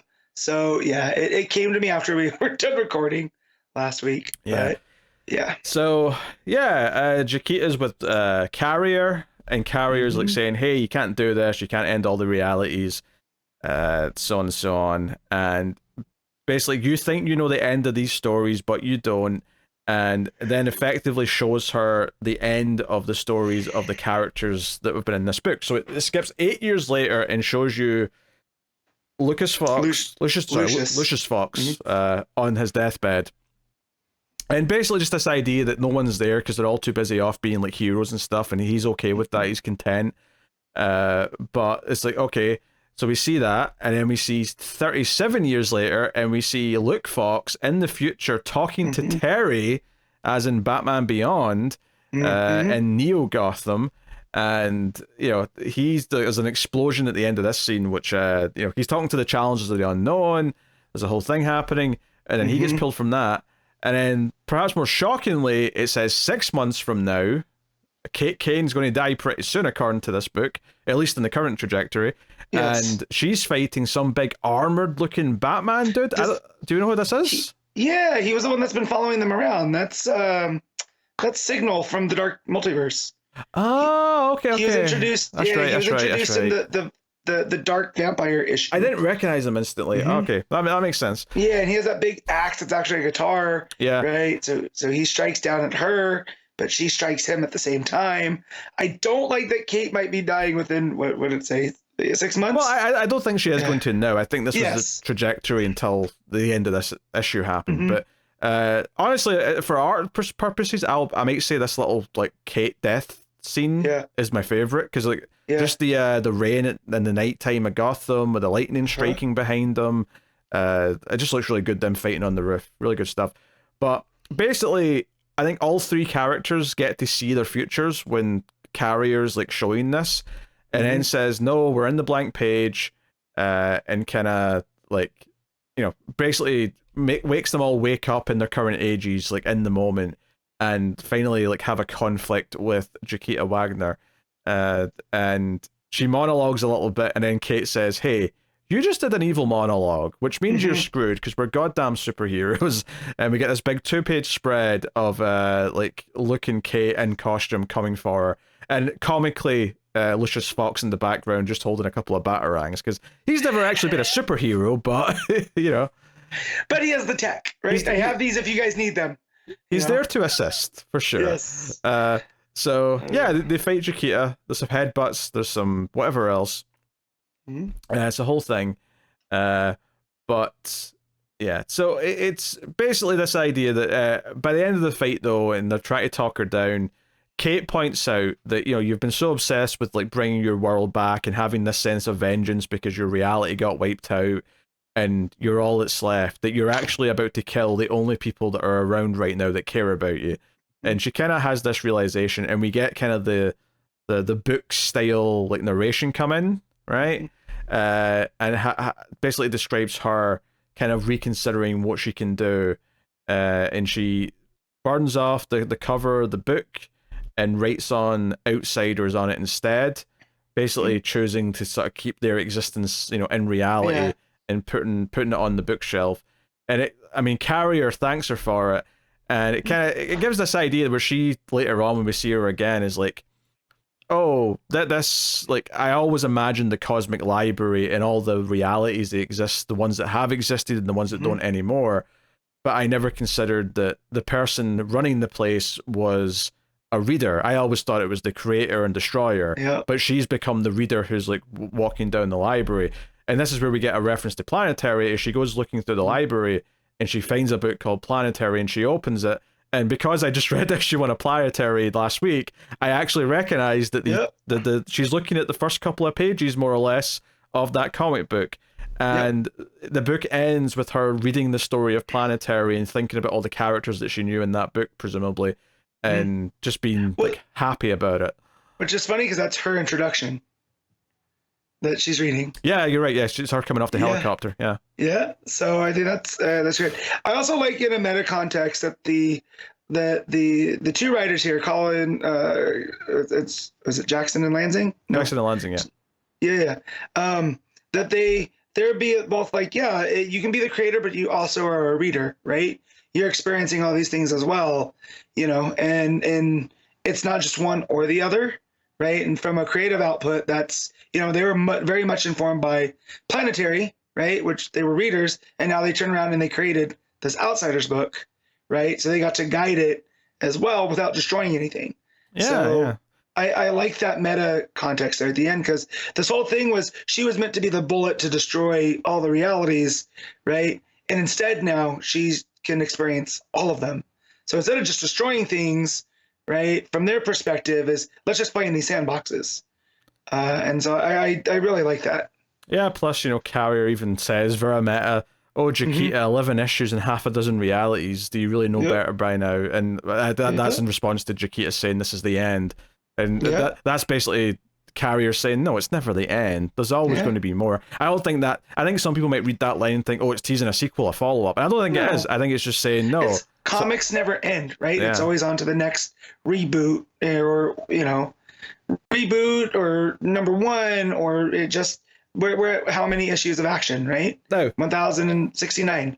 That said, though, what could be setting up a future book of some kind is Luke and Kate talking about a new team and talking about what to call a new team. And they bring up the Century Babies. They bring up City Boy as well in that conversation. Very curious. Yeah.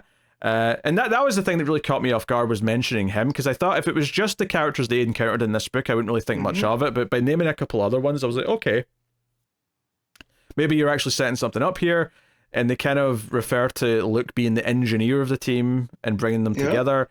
And he's like, oh, Jenny's calling it the Outsiders. I was thinking it needs a bit more authority.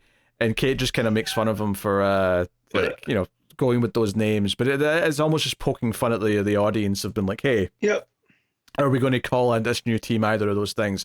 Now, are we actually going to get a team book of some kind where we see these characters together and they have a name? I have no idea. But the joke is that they could be called either Outsiders or Authority. Or, hell, maybe they'll even call themselves Planetary. That'd be weird. I don't know why they would. But, like, just to go with the other name that we're throwing around here a lot in this. But I like they also mentioned the Atlantis Century Baby, right? The big monster. Yes. Kaiju, saying, like, Jenny wanted to come personally, but there's this whole thing in Atlantis. And then Kate's like, send the big guy my love. I just kind of like that, too, where... their experiences have informed them here now too. But yeah, I mean, whatever that is, I do like that idea, because they mention like the spirit of the century, the city boy, the doctor, the hex, all these kind of ideas that are right now, to be mined in the DC universe. What's going on with them. They're all characters. Well, I mean, the Century Baby was new in this book, but like, they're all characters that feel like, they're probably just got nothing to do with those characters now. Like, what's DC going to do with Jenny Hex now that Bendis's like Young Justice run's done? City Boy just happened, but is there any plans for more of that? Probably not. So this idea of like, we're going to bring together just all these like forgotten, some of them very recent, but forgotten characters that there's no future for. And maybe there'll be some sort of weird team forms out of them. Now, will that book exist? I don't know. This could just be like a hopeful thing here more than anything. But to Luke and Kate, though, it's not such a bad idea, right? So, but yeah, I really like that. And then how they cap that off with, there's the the big. It's not a zoom out, but you pull out into that snowflake form. That is kind of all of reality, and that's where we get Jaquita. And that was also in issue 1 of Planetary. It was a snowflake map of reality. Yeah. So I like that. I just like the Capra and all of it. This was a really fun 11 issues. Yeah, it was good. Even just reading one issue of Planetary gave me a little bit more context for this, which was also nice. So, all right, what are you giving Outsiders 11? I'm going to give this a solid 8. Yeah, I'll agree with the 8. Yeah, I think I'm on board with that. So, all right. Batman, The Long Halloween, The Last Halloween, issue 1, Jeph Loeb writing with Eduardo Risso on the art.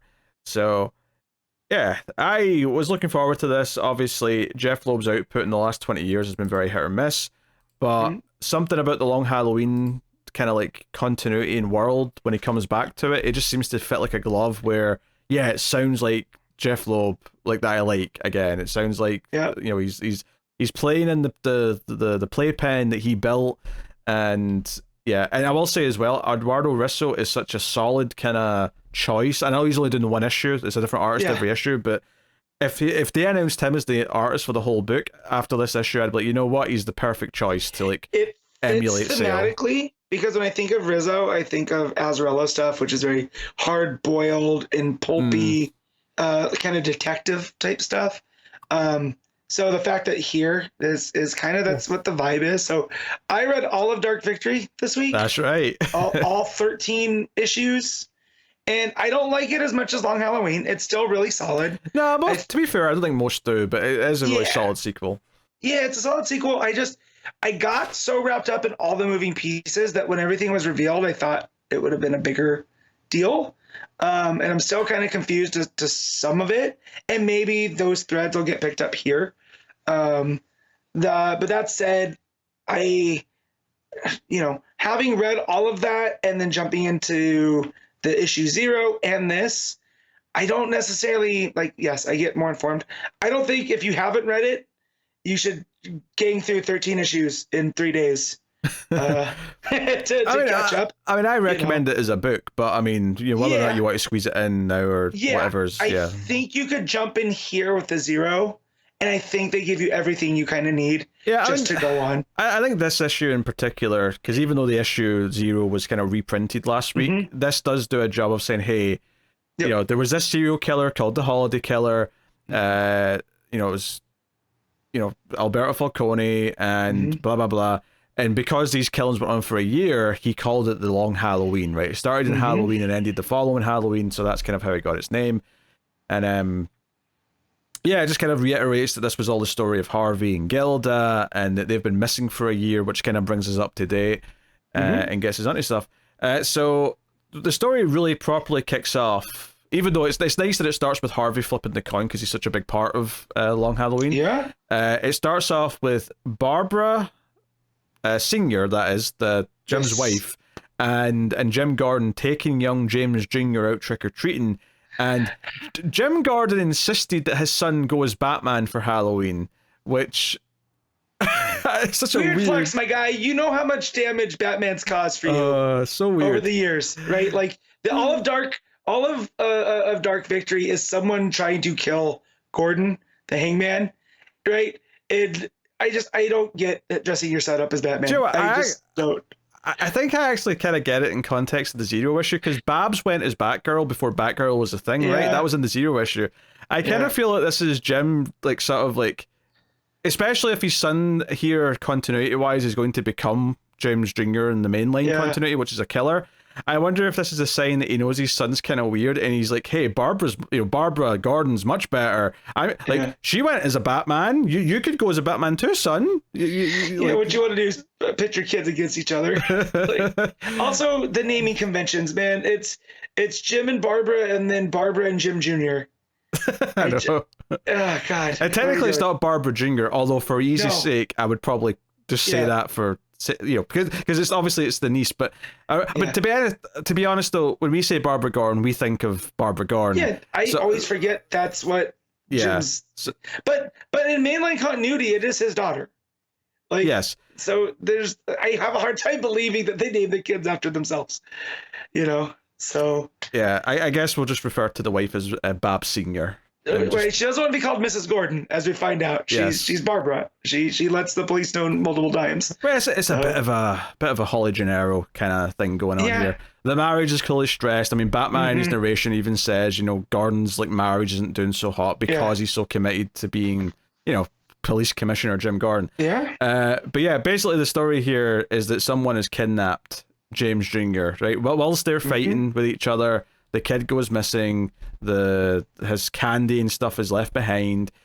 Batman's with Robin, and I actually really like this because Robin's still kind of a new thing, right? Robin's been around for a year, right? So this is set a year after Dark Victory, pretty much. Yep. And basically, Robin is making suggestions about Catwoman, or he's making suggestions about what to do and how to investigate things. And I love that the narration from Batman's like, this is harder when I'm not alone. The idea that there's a lot of value in Robin, but it's also hindering how he approaches things, and he doesn't have the same freedom to just do what he thinks is right all the time. Yeah, it's me when I go to a concert with somebody else. I'm like, if I was by myself, I'd be at the front. It's Bruce man, if I didn't have a kid slowing me down, I'd get so much more done. But I also feel again, to go with we talked last week, I feel like in this story already feeling the legacy aspect of things, right? And that it's Bruce learning to be a parental figure, right? And so this is his starting point. So he's kind of like, I'm gonna bring the kid along because it's good for him. He's Dr. Grant at the beginning of Jurassic Park. You've got like Batman being a parental figure to Robin. You've got Jim with his son being like a big and because Babs was interested in the Zero issue, I assume she's going to show up in the main book at some point as well. You've also got Selina here because they're spying on like the old Falcone home, and the one remaining family member who's still alive, Mario Falcone, is back, and Selina's in there looking at the family portrait, and she's like, hey, this used to have like a baby in the mother's lap, but it's been kind of cropped out. And Mario catches her, and he's like, how do you know that? And I think the implication, and for those of you who don't remember this from Long Halloween, one of the big reveals is that Selina is actually the daughter of Carmine Falcone, which is actually something they kept for the Batman, the movie. Well, because they kind of hinted at that. I remember when I read Year One, is that she kind of hints that she knows more about the Falcones than you know, they don't, than she doesn't. So, yeah. And then they also, that was the thing that now that I forgot that I just spaced on, they bring up in Dark Victory when she's talking to Sophia, is she goes, we're more alike than you would ever think, you know? So I like that they're also hinting at that here, where she's looking up and she knows that there was a baby in that painting. Yeah, I mean, it feels like this is definitely a sequel in that it's like connecting to all the threads that were in those books, like Selina being a part of the Falcone family by blood, introduction of Robin, the Harvey Gilda stuff, the legacy of the Holiday Killer, which became the Hangman, and now there's some sort of copycat Holiday Killer, which we're just about to get to, because when Batman and Robin chase Selina when she leaves the building, which Batman doesn't seem to want to do, Robin just kind of goes off and does it, and he just has to go along with it because Robin's done it, and Batman's narrating about the arrogance of youth and like how Robin feels the need to impress him, but he doesn't want to be impressed, he just wants Robin to be alive. There's like a great 2-page spread of like them diving through the air at Catwoman when she's doing like a flip in the rain, and there's like neon signs behind them for like the Gotham Theater or whatever. Really cool. Like just I say it says Wayne Plaza and then fingers, so like Pelfinger. It's a nice little shout out. I think the idea is we're just seeing like a merger of a bunch of neon signs coming together. So yeah, like Catwoman like ties up Robin a little bit with her Ebolas. That's what I was looking for. And he lands on his feet. He's fine, but he's mad at Batman. Stops to check on him. He's like, "Hey, I'm your partner, not a liability. Get going." But when Batman goes down into the alleyway, he finds a gun, specifically the same type of gun that the Holiday Killer used, with a smashed pumpkin. And he's like, "Wait, does this imply that someone's going to be the new Holiday Killer?" And it's like, we have to deal with this, blah blah blah. The bat signal goes up in the sky, so Batman goes off while Robin stays behind with the crime scene, and they don't know if like did Selina have something to do with this, or did someone take Selina and leave this behind? It's a bit unclear right now, open for mystery. But we cut to Mrs. Gordon. That's a good, I'll call her Mrs. Gordon, that's actually quite good. That works. And she's talking to the police and saying, hey, shouldn't you be looking for her? And they're like, hey, didn't he go missing once before? And I'm sure that was something that happened in Long Halloween or something. It was in Long Halloween, but he was a baby, as she points out. That's right, yeah. So, and she breaks down into her arms, and she's really upset. It's a whole thing. I love this panel, though, when it's Gordon in front of the bat signal, and he's, like, in complete, like, sort of silhouette, other than his eyes and mustache, and he's like, my son, they took my son. And Batman's like, we'll find him. And this is the most Tim Sale inspired page I feel in this book. Oh sure, yeah, it's because you've got the sort of harsh bat light behind them, so you've got those yellow backgrounds as they're talking to each other. The heavy shadows, you know, like a Batman who cuts a silhouette, but as Gordon's looking at him, you get the highlights, right? The glasses, the hair, the you know, the shirt and stuff. Yeah, it looks very much like Tim Sale. Yeah, for sure, and it's basically says, hey, how would you feel if someone kidnapped Robin? And then he apologizes because he realizes that's not, you know, he says the Robin, which gave me a chuckle because I like it because this idea where Robin's still a new ID and he doesn't really know what to call him yet. But he's like, Batman brings up the Holiday Killer, of course. He's like, no, why does it have to be Halloween? It's another Halloween.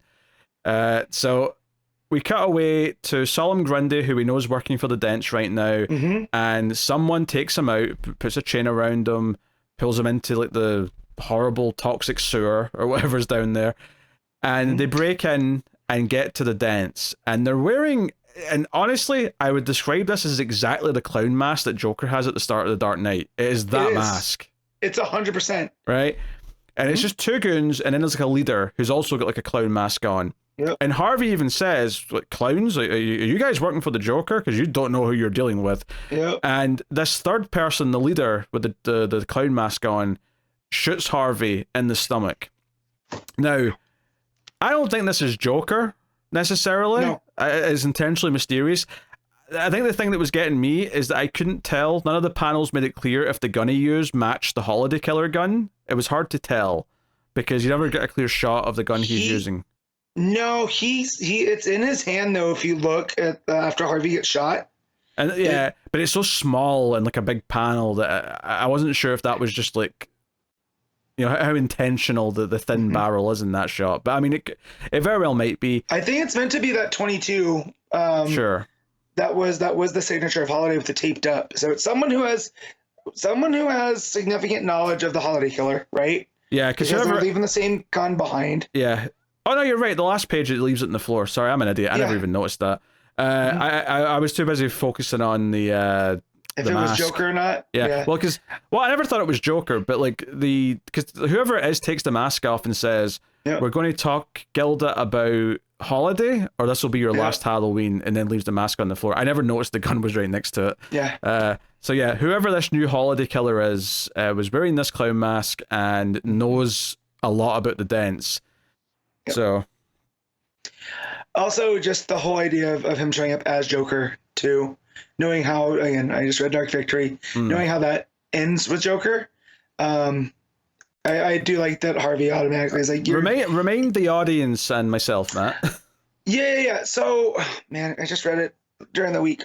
So I think Joker goes rogue, right? And he tries to, he ends up trying to turn on Harvey, but Harvey makes a getaway, right?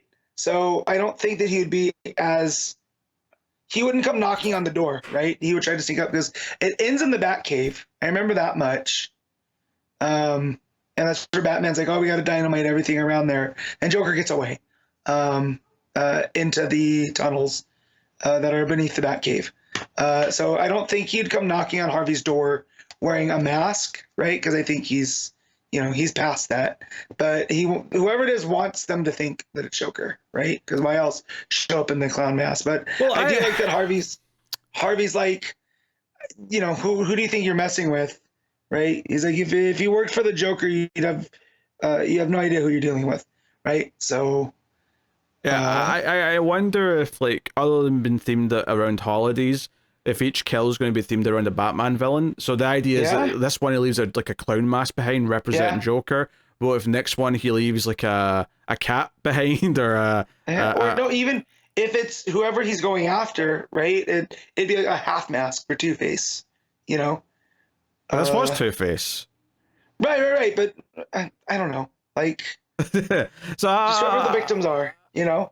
Well, yeah, but this would be the Joker one for Two-Face, so I don't think that applies.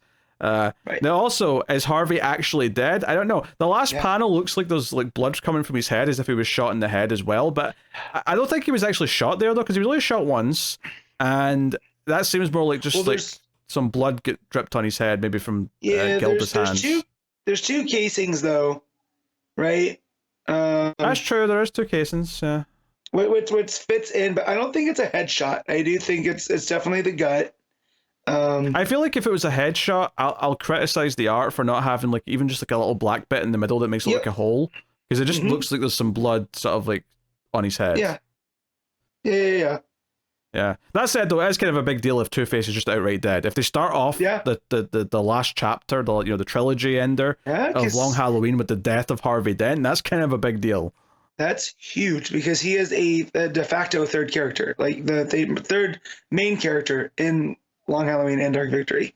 So, you know, it'd be like killing Gordon at the beginning. You're like, what is going on? Yeah, it makes me think that it's someone that Two-Face did something to, or maybe something that Gilda did something to back in like Long Halloween or Dark Victory. Well, because there was always those theories in Long Halloween that it was Gilda that was actually Holiday, or at least responsible for a couple of the killings. Yeah, It wasn't all Alberto. Yeah, I think I read that Alberto was the main Holiday killer, but at some point Gilda used the mantle to kill a couple of people before the end. And so if Long Halloween was the birth of the Freaks, right, and then Dark Victory is the Freaks taking over from the traditional crime families, right? Is this the echo of that? Is this someone else from the crime family pushing back, right? Or is this one of the other Freaks? It could be the Freaks evolving into something larger than life or something like that. Yeah, I know there's many possibilities, but obviously I was expecting a murder at the end of the book because both of the previous books were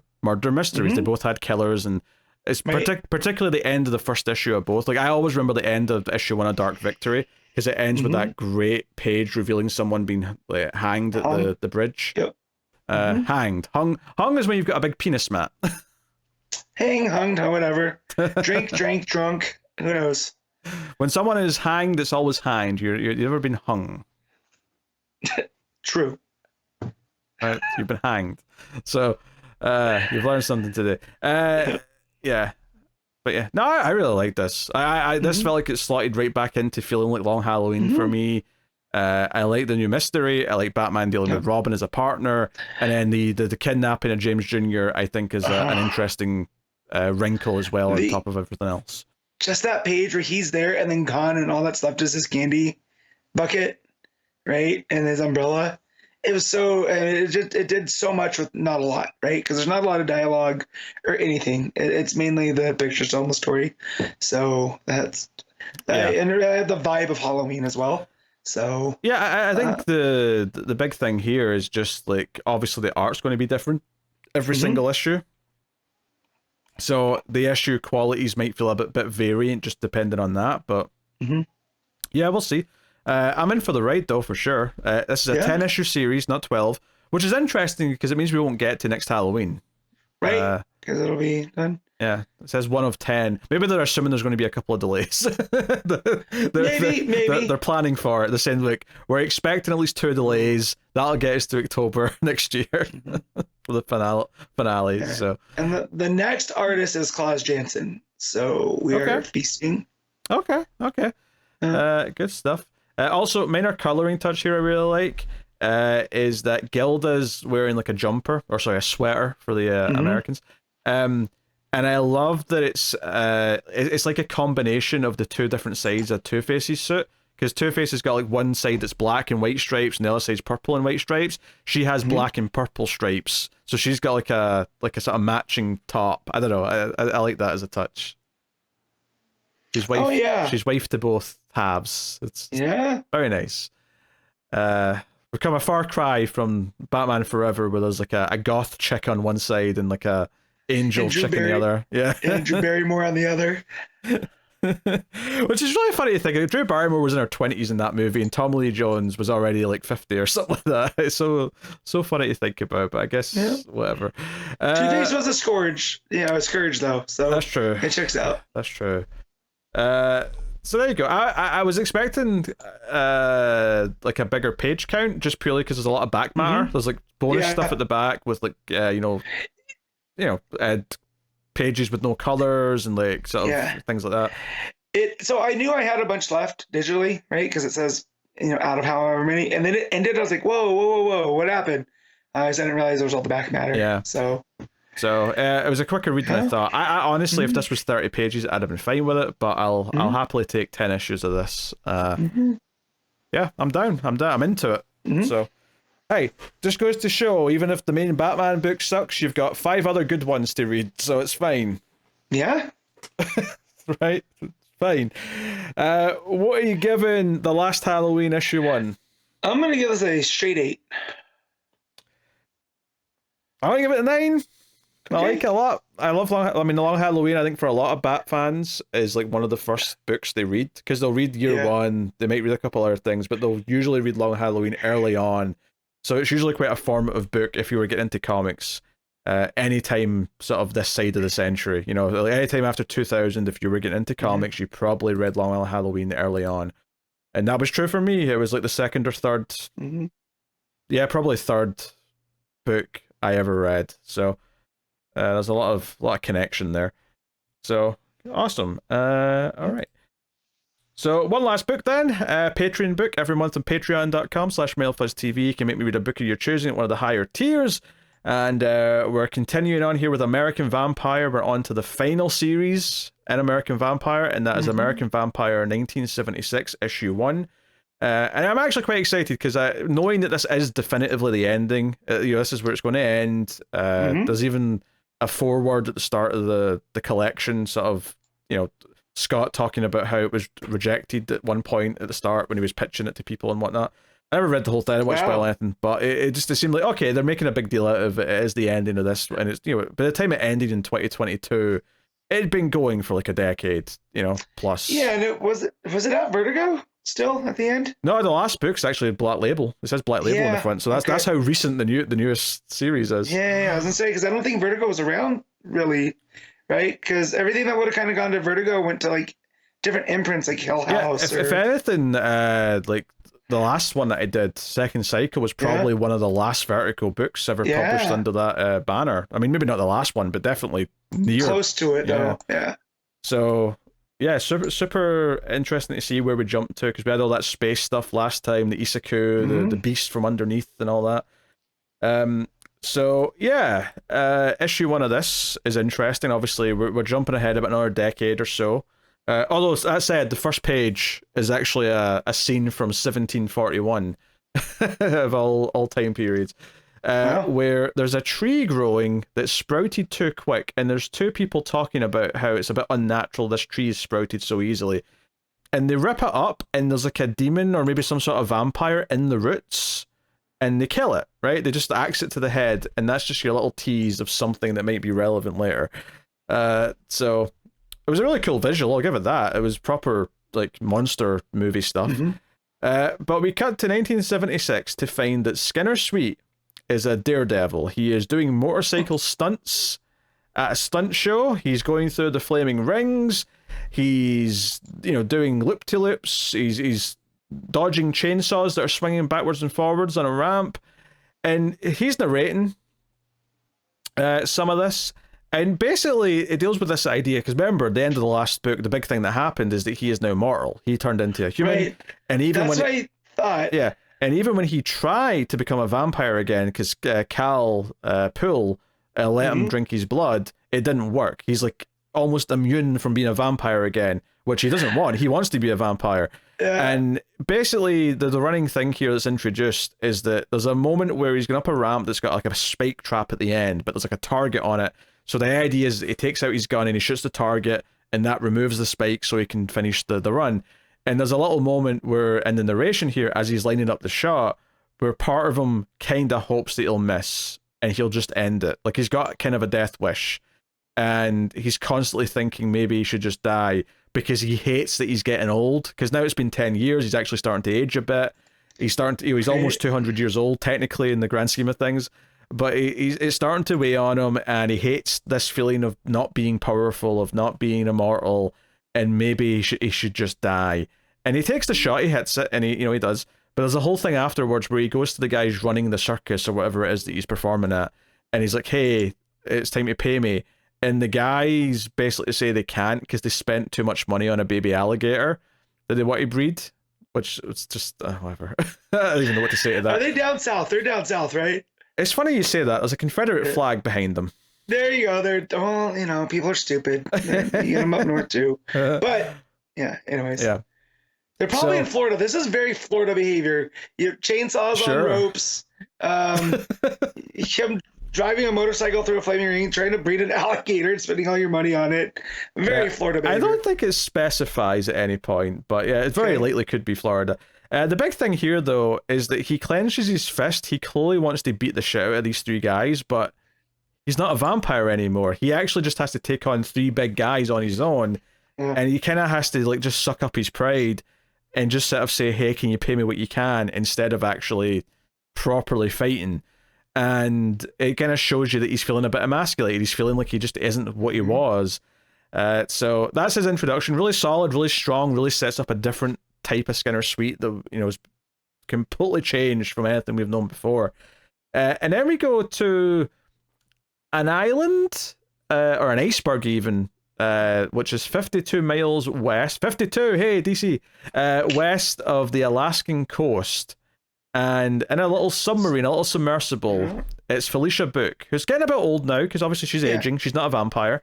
So she's maybe in her 50s or 60s at this point. And she's got the little gnome dude, Brune, like on her shoulder, because he's little now. And she's basically like cutting off like it's a little outpost that the VMs had, and she like cuts off like a little vine of something and pours it into a test tube, and it's basically they're trying to like grow something related to vampires, right? And she's there to test it. Cut to New York, and Poole, who looks like he's in the 70s now, he's got like a bit of an afro going on and big sideburns. He's on the phone, either to her or someone who's gotten results back from her. And he's saying, "You're positive? How potent is it?" Right? So like clearly they're trying to work on something here. But he goes to a disco.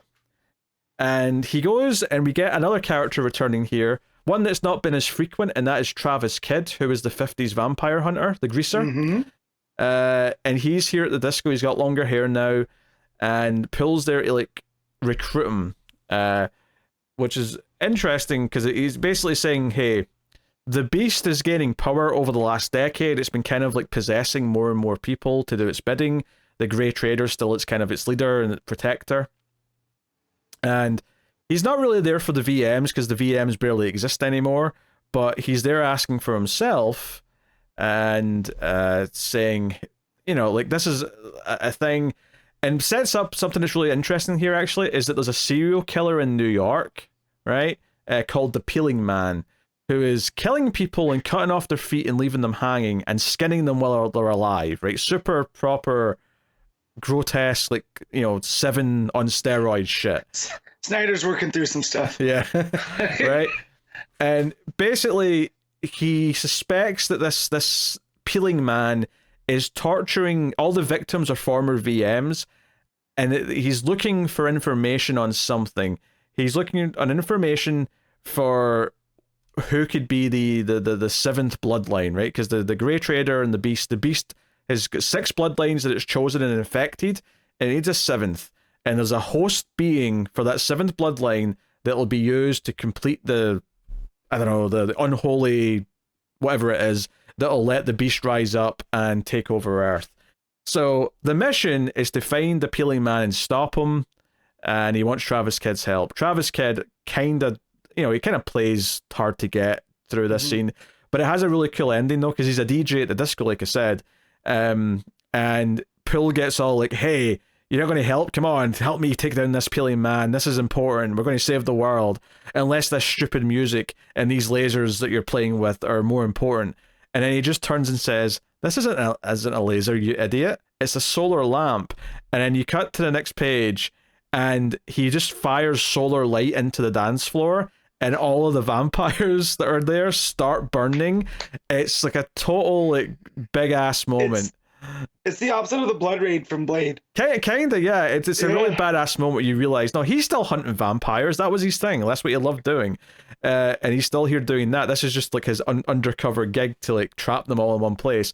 And then the lamp goes out and the vampires aren't dead yet, so they're all just pissed and burned. And they come running and Pill's like, hey, you got any other tricks up your sleeve? And he's like, yeah, I rigged the floor as well, because it's one of those dance floors that light up. So the floor just lights up with solar energy. And so it just ends with like this like bright light hitting Travis Kidd and Poole. And he's like, hey, disco's not all that bad, is it? kind of thing. So I don't know. All good humor, but what I really liked about that scene was the setup of this serial killer in 70s New York, because it's gritty 70s New York, and you've got this sadistic killer, and yeah, it's connected to the vampire stuff, but even just the killer part on its own sounds like a fun thing for them to go and deal with. So the big ending of the book, though, a big long scene at the end, is that Skinner is in his train car, right? He lives in the train car from the train that he robbed back, like, That's the first issue. Like something like that. Yeah. This is the introduction. That was the backup written by Stephen King. Yeah, he's living in that. He's made a little apartment out of it, and he's petting the baby alligator. Turns out he's the one that stole their alligator. So he's of course. So he hates the alligator because these three guys come down to talk to him and rough him up, and they suspect that he's got their alligator. Skinner like dives for his gun, and he's a bit too slow. They hit it out of his hand, and they're basically like, hey, because he's like, hey, you guys are lucky I'm not what I was. I'd rip your redneck heads off right now. And they all smile, but then you just get like a shick, shick, shick, like sound effect, revealing Pearl is behind them, and she's used her vampire claws to decapitate all three of these assholes. And she's just like, hello, Skinner. So she sits down and kind of catches up a little bit, and basically we find out from this conversation that Skinner did go to other vampires and try and turn. He even went to like villains, like really bad vampires that they were hunting before, and tried to get them to turn them. If he can't be an American vampire, he'll take being any vampire, and none of it worked. Like, he has tried every possible person to turn them, and it just doesn't work. So she's there to recruit him though, and he's pissed. He just wants her to leave, but then she's like, no, I need you to help me do something. I need you to help me to rob a train. And what I really liked about this is that as soon as she says it, I got why he's going to agree, even though he does say no at first, and he says it's a stupid idea. I get why he's going to agree. Every single like bit of narration he's had this issue has been that he feels old, he doesn't feel like himself, like the glory days. He reminisces about stealing this train car when it first cut to this scene in his head. So it even reminds you that, like, that's what he did back in his days. Even before he was a vampire, he stole a train. Like, he did a train heist. And so this idea that she comes and presents him with this idea that might make him feel young again, this will make him feel like what he used to feel like. I actually thought was perfect writing, because it was like, okay, I get why he's ultimately going to agree to this, why it's going to be too tempting, and why he's probably going to enjoy doing it. Yeah, he's going to live out his glory days. Yeah. So she explains why. There's this train that's on the old track that even he robbed from before. That's basically, it's like a museum train. It's like they're transporting a bunch of important things, like Judy Garland's red slippers, the first, Edison light bulb, Lincoln's hat. And he's like, wait, why are we robbing this thing? And she's like, well, there's an artifact that's really important that has, what was it, the exact item again? Yeah, hold on. I'm trying to find it. Anyway, so I tried to pull up the wiki article, and there's nothing. No one did like for the other ones where they've done a synopsis and they have lists of things to help. So you're really on your own. No, that's fine. But yeah, basically, yeah, it's got the blood of light, right, which is a thing that can kill the beast. Something that it's basically the MacGuffin that can kill the beast. But they don't know what item it's actually in on the train. The only thing they know is it's in train car 15. So they have to steal the whole car. To which Skinner says, and what makes you think we could do that? And Pearl just goes, and looks around at the train car that they're standing in. And he's like, oh, touche. Yeah. I did do that once. A very good point. My name's Skinner Sweet, and I like to steal things. So, yeah. So it sets all this up. And he's like, but come on. Like, when I did that, I had a crew that I trusted. And she's like, I'll be your damn crew, plus there's one more. And the big reveal at the end of this issue is that the third person got on this mission with them comes down like the ladder into the train car. And I was not expecting this. Jim Book comes down the ladder. As in Felicia's dad. As in Felicia's dad. So if you remember, he became a vampire but didn't want to stay a vampire, so he basically like made a deal to like have himself killed when he fathered Felicia. It was like, hey, so the implication since then is that he was dead. But has he just been secretly alive as a vampire all this time? I mean, he still looks the same age, so probably, but I suspect there'll be some explanation next issue as to how he's still alive. But I will say this felt kind of cool because it's the last arc or the last series in the story. To bring back a character who was prominent back in like the first book is actually really a nice bookend to it. No pun intended. So I'm also curious, is Felicia going to meet him, given that she's also around? Yeah. These are all important questions I have now. And if she didn't know and he's been dodging her. Oh yeah, honestly, this was a really good issue because it set up like, at the very least, it set up two super compelling stories, right? And they both tie into the to the overall vampire mythos and the Beast and the Grey Trader. Which, by the way, that Blood of Light, they mentioned that it was like something that grew from a tree, which I think is what's linking it back into that opening page about the tree that was growing. So yeah, that's the whole thing. But something went wrong, or blah, blah, you have to figure it out. But both this train heist and the hunt for a serial killer in 70s New York are both super compelling premises, and it did a good job of setting both of them up. It gave me a good bit of character writing as to why Skinner would agree to go on this mission, this idea that he feels like he's missing his glory days and all that. One last hurrah, that kind of thing. Like, it felt really well put together. I feel like the benefit of it being like probably a year or two since the previous book finished is that Snyder had time to really, plot it out. Yeah, nail what this was going to be. So, yeah, I think it's a 9 out of 10. Albuquerque's art is also very, very, very strong, and it gets to some different things here. There was a lot of really fantastical stuff in that last book with the space stuff and whatnot. And there's some of that here with the dance floor and the solar light, but just like doing the Daredevil stuff and the train and just like the more gritty, down to earth violence just felt like a nice change of pace and kind of back to like what he's really good at in a lot of ways. So yeah, really good. 9 out of 10. I can't really fault much of it, to be honest. It feels exciting to be on the last step of the journey. So yeah, awesome. There you go. That's American Vampire. So, that'll take us on to the final part of the show, where we pick our favourite stuff of the week, favourite panel / moment, favourite cover, favourite art, and of course, top 5 books. So, Matt, what was your panel / moment of the week? I really did like in Tech when Mitten took over. That role. Yeah, but is that just because it was not Guillem March anymore? No, there was the scene with Freeze, who I do have a soft spot for, when he tells, oh, you saved Gotham, like okay. Nora, you saved your Nora, right? And then he doesn't know what else to do, right? He's almost like, I thought that was a really poignant moment. James Jr. getting kidnapped at Halloween, that was a pretty good, again, the pumpkin bucket, just left in the street. There's a lot of stuff from Zatanna, almost too much. So I'm gonna go from Titans, and it's going to be that one of Trigon that kind of takes over the whole page.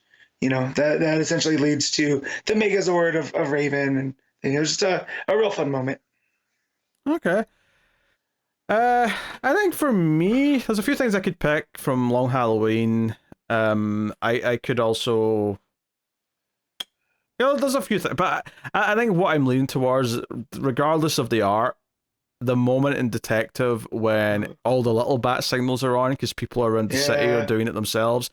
I'm a sucker for a good bat signal scene, and I feel like that's just a really nice idea. Don't know. Can we do like a remastered version of these last 2 issues with a different artist down the line? Would that be like a bad thing to wish for? Okay, you get Ram V's final 2 issues, but Tom King does art. Whoa, come on now. That's not sully the story here. That's not a remaster, that's a demaster. It's a demaster, yes. Yeah. So covers this week. I did have a look while you were doing the action backup. The regular Detective one is really simple and effective, with just the shadow of Batman in the sky kind of thing. Really nice. There's a decent variant from Sebastian Famura that's all snow based, which is kind of cool. But I mean, there's a nice Zatanna cover from Joel Jones. That's one of the variants. I like the Eduardo Risso variant along Halloween's cover. If I'm going to pick though, as much as it's an easy choice, and there's actually multiple Nicholas Scott covers like this week, because they've been doing those ones with all the versions of each character. There's one for Zatanna as well. But I really like the one in action of Supergirl, and maybe it's just because I like Supergirl as a character, and she's had so many different like sort of variations in her outfit.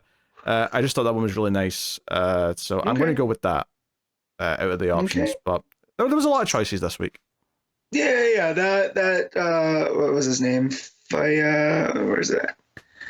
From Tech, the Sebastian Fiumara. That one looks really nice. I like that. The way that the cape looks, they almost look like tentacles. kind of like it's real creepy. I want to point out a Titans cover, and I'm not gonna pick it, but it's got Beast Boy as a koala, and there's no reason for it. Just I feel like Mike McCone wanted to draw him as a koala, so that one's fine. Mine is going to be that Joel Jones variant for Zatanna. There you go. Yeah, it's very much my kind of thing. But there's also a Swaby, or Josh Sway variant that's very moody, but it doesn't match the tone of the book that much, right? Like this looks like a gothic horror Zatanna, which is something I want to read now. So if anyone knows if there's gothic horror, you talk about matching books, the tone of the book, but my cover that you like, Supergirl's not even in that extra comic, so it's not even something I was considering. One of the things that I try to take into account, right? Sure. But if there is a gothic horror kind of Zatanna book that I'm unaware of, let me know, because that's something I'd definitely be down to read. Yeah. So cool. And then next up, of course, best art of the week. What you got, Matt?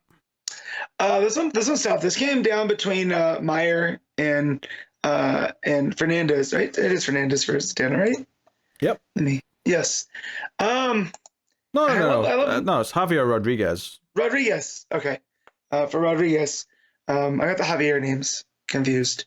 That's what it's coming down for. I think, man, I like Lucas Meyer a lot.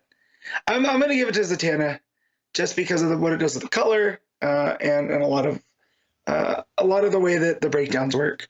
So yeah, that's my pick. All right. What's my pick actually? I mean, it's not Detective, obviously. Let's get out of the way right now. Yep. The art in Outsiders was good, but I don't think Robert Cary stands a chance here with some of these other options. It really, Rodríguez is good, of course, in Zatanna, but I think for me I think it's between Lucas Meyer and Titans and Eduardo Risso for Long Halloween or Last Halloween. I mean, both are right technically, but you know what I mean. Yes. I'll go with Last Halloween just because it felt like a bit more of a special treat, this month. Whereas we've been having that Meyer art, on a regular basis for a while. Although sadly, maybe not for a while now. But well, that's my logic, so I'm sticking to it. All right, top 5 books of the week, Matt. On you go. All right, 1 Zatanna, 2 Titans, 3 Last Halloween, 4 Outsiders, and 5 will do action. Okay. Number 1 for me is Last Halloween. Number 2 is I rated a lot of things the same number, so I'm conflicted. Which when that happens though, you can just kind of go off of vibes. So Last Halloween's number 1. Number 2, I'll probably still give it to Detective, even with the art. I just, the story payoff is just so strong that I have to kind of go with it. And then I'll say Titans, then action, then Outsiders. Yeah, that seems about right. Yeah. Okay. There you go. So I'll now tell you what's coming next week from DC Comics. And notably, next week is the first month, October, of our Absolute books and our All-In books starting. And they're not all hitting in October. Some of them are spread out, of course, between November, December. It's just not all one big month hit. Some books, it's basically just the same thing going on anyway, but just worth mentioning that we are doing that. We've got the big special next week, but this is what's coming next week. We got Batman 153. We have Absolute Power issue 4, of course, wrapping up that event. Poison Ivy 26. We have the DC All-In Special issue 1, which obviously is going to be the main event of the show, because it's, well, actually, that's not true. We'll have to talk about Absolute Power first, because that's going to lead into it. Implications. But those two together are the main event of the show. We got Birds of Prey 14, Justice Society of America issue 12, so the final issue of that. Shazam issue 16, The Nice House by the Sea issue 3, which I think got delayed by a week, or at least maybe it was never actually delayed, but it was week 4. I was expecting it this week, and now it's on the following week 1, so it did move at some point. Whether it was always moved in the solicits or it moved. No, you're right, because the last 2 came out at the end of the month. So you're right. Just an extra week waiting for that one for whatever reason. Plastic Man No More, issue 2. That had a good issue 1, so I'm looking forward to checking out more of that. You also got My Adventures with Superman 5, DC Horror Presents Creature Commandos issue 1, DC's I Know What You Did Last Crisis issue 1, which it was a $10 anthology book. We're not going to do it, but I love that title. It's really funny. Props once again. And then you've got Batman Scooby-Doo Mysteries, Multiverse Collision Detected issue 2, Scooby-Doo Where Are You? Yeah, the usual sort of trail at the end there. But yeah, so... Did you notice that on certain books, there's the new old logo for DC? I did notice that, yeah. So it looks like Absolute Power, Justice Society... But basically, Matt, the ones that are ending have the old one, but all the books that are continuing or just starting have the new logo. Yep.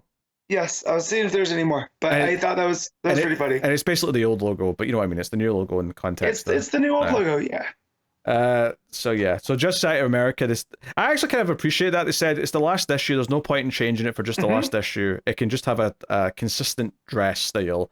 Yeah. Same with Absolute Power, but stuff like Batman, which is always going to keep going for a long time. Forever, even really. That just has to change, so it's changed. So that's neat. Yeah. Okay. So yeah, fun stuff. We got big things to look forward to next week. And I was looking ahead at the next month or so, just because I was curious, like how busy some of the weeks got, based on what I usually have now. And it seems like on average, I'm at about 8 books a week for a while, versus like the 5 or 6 that I've had for what feels like 6 months at this point. So it's definitely breathing some life into the pull list a bit. So I just looked to the following week and Absolute Batman comes out and he's just a big chunky boy. It cracks me up every time we see him. I mean, yeah, well, like, you know, you're gonna have some chunky so yeah, the first Absolute book's not out until the following week, but we get I guess they're waiting until after that first All In special's out before they... Which makes sense, because Absolute Power is going to lead into All In, and then All In is assumingly leading to Absolute, so... And All In. And All In. Because All In's its own thing as well. Yes, but it's not All Out. That's only in Chicago. Every time I see the name All In, I just keep expecting to see Superman is All Elite. Batman is All Elite. they need to make it happen. And they have ties with Warner as well because of the TV deal, so they should just it'd be funny. Anyway, that is the show, everyone. Thank you very much for joining me and Matt, not just me. I usually say us, but for some reason I just blurted out me instead. So thank you very much. Of course, you can like, subscribe, ding the bell for notifications on YouTube. You can rate the podcast on iTunes 5 stars. You can share the show with your friends, and of course, if you want to support everything financially and help make sure it keeps coming, you can do that over at patreon.com/MailFuzzTV, and you know, keep the podcast going. You also get bonus stuff for a lot of other podcasts that I do over on Mail Fuzz Movies and Mail Fuzz TV, especially the movie stuff, where there's bonus shows on Patreon.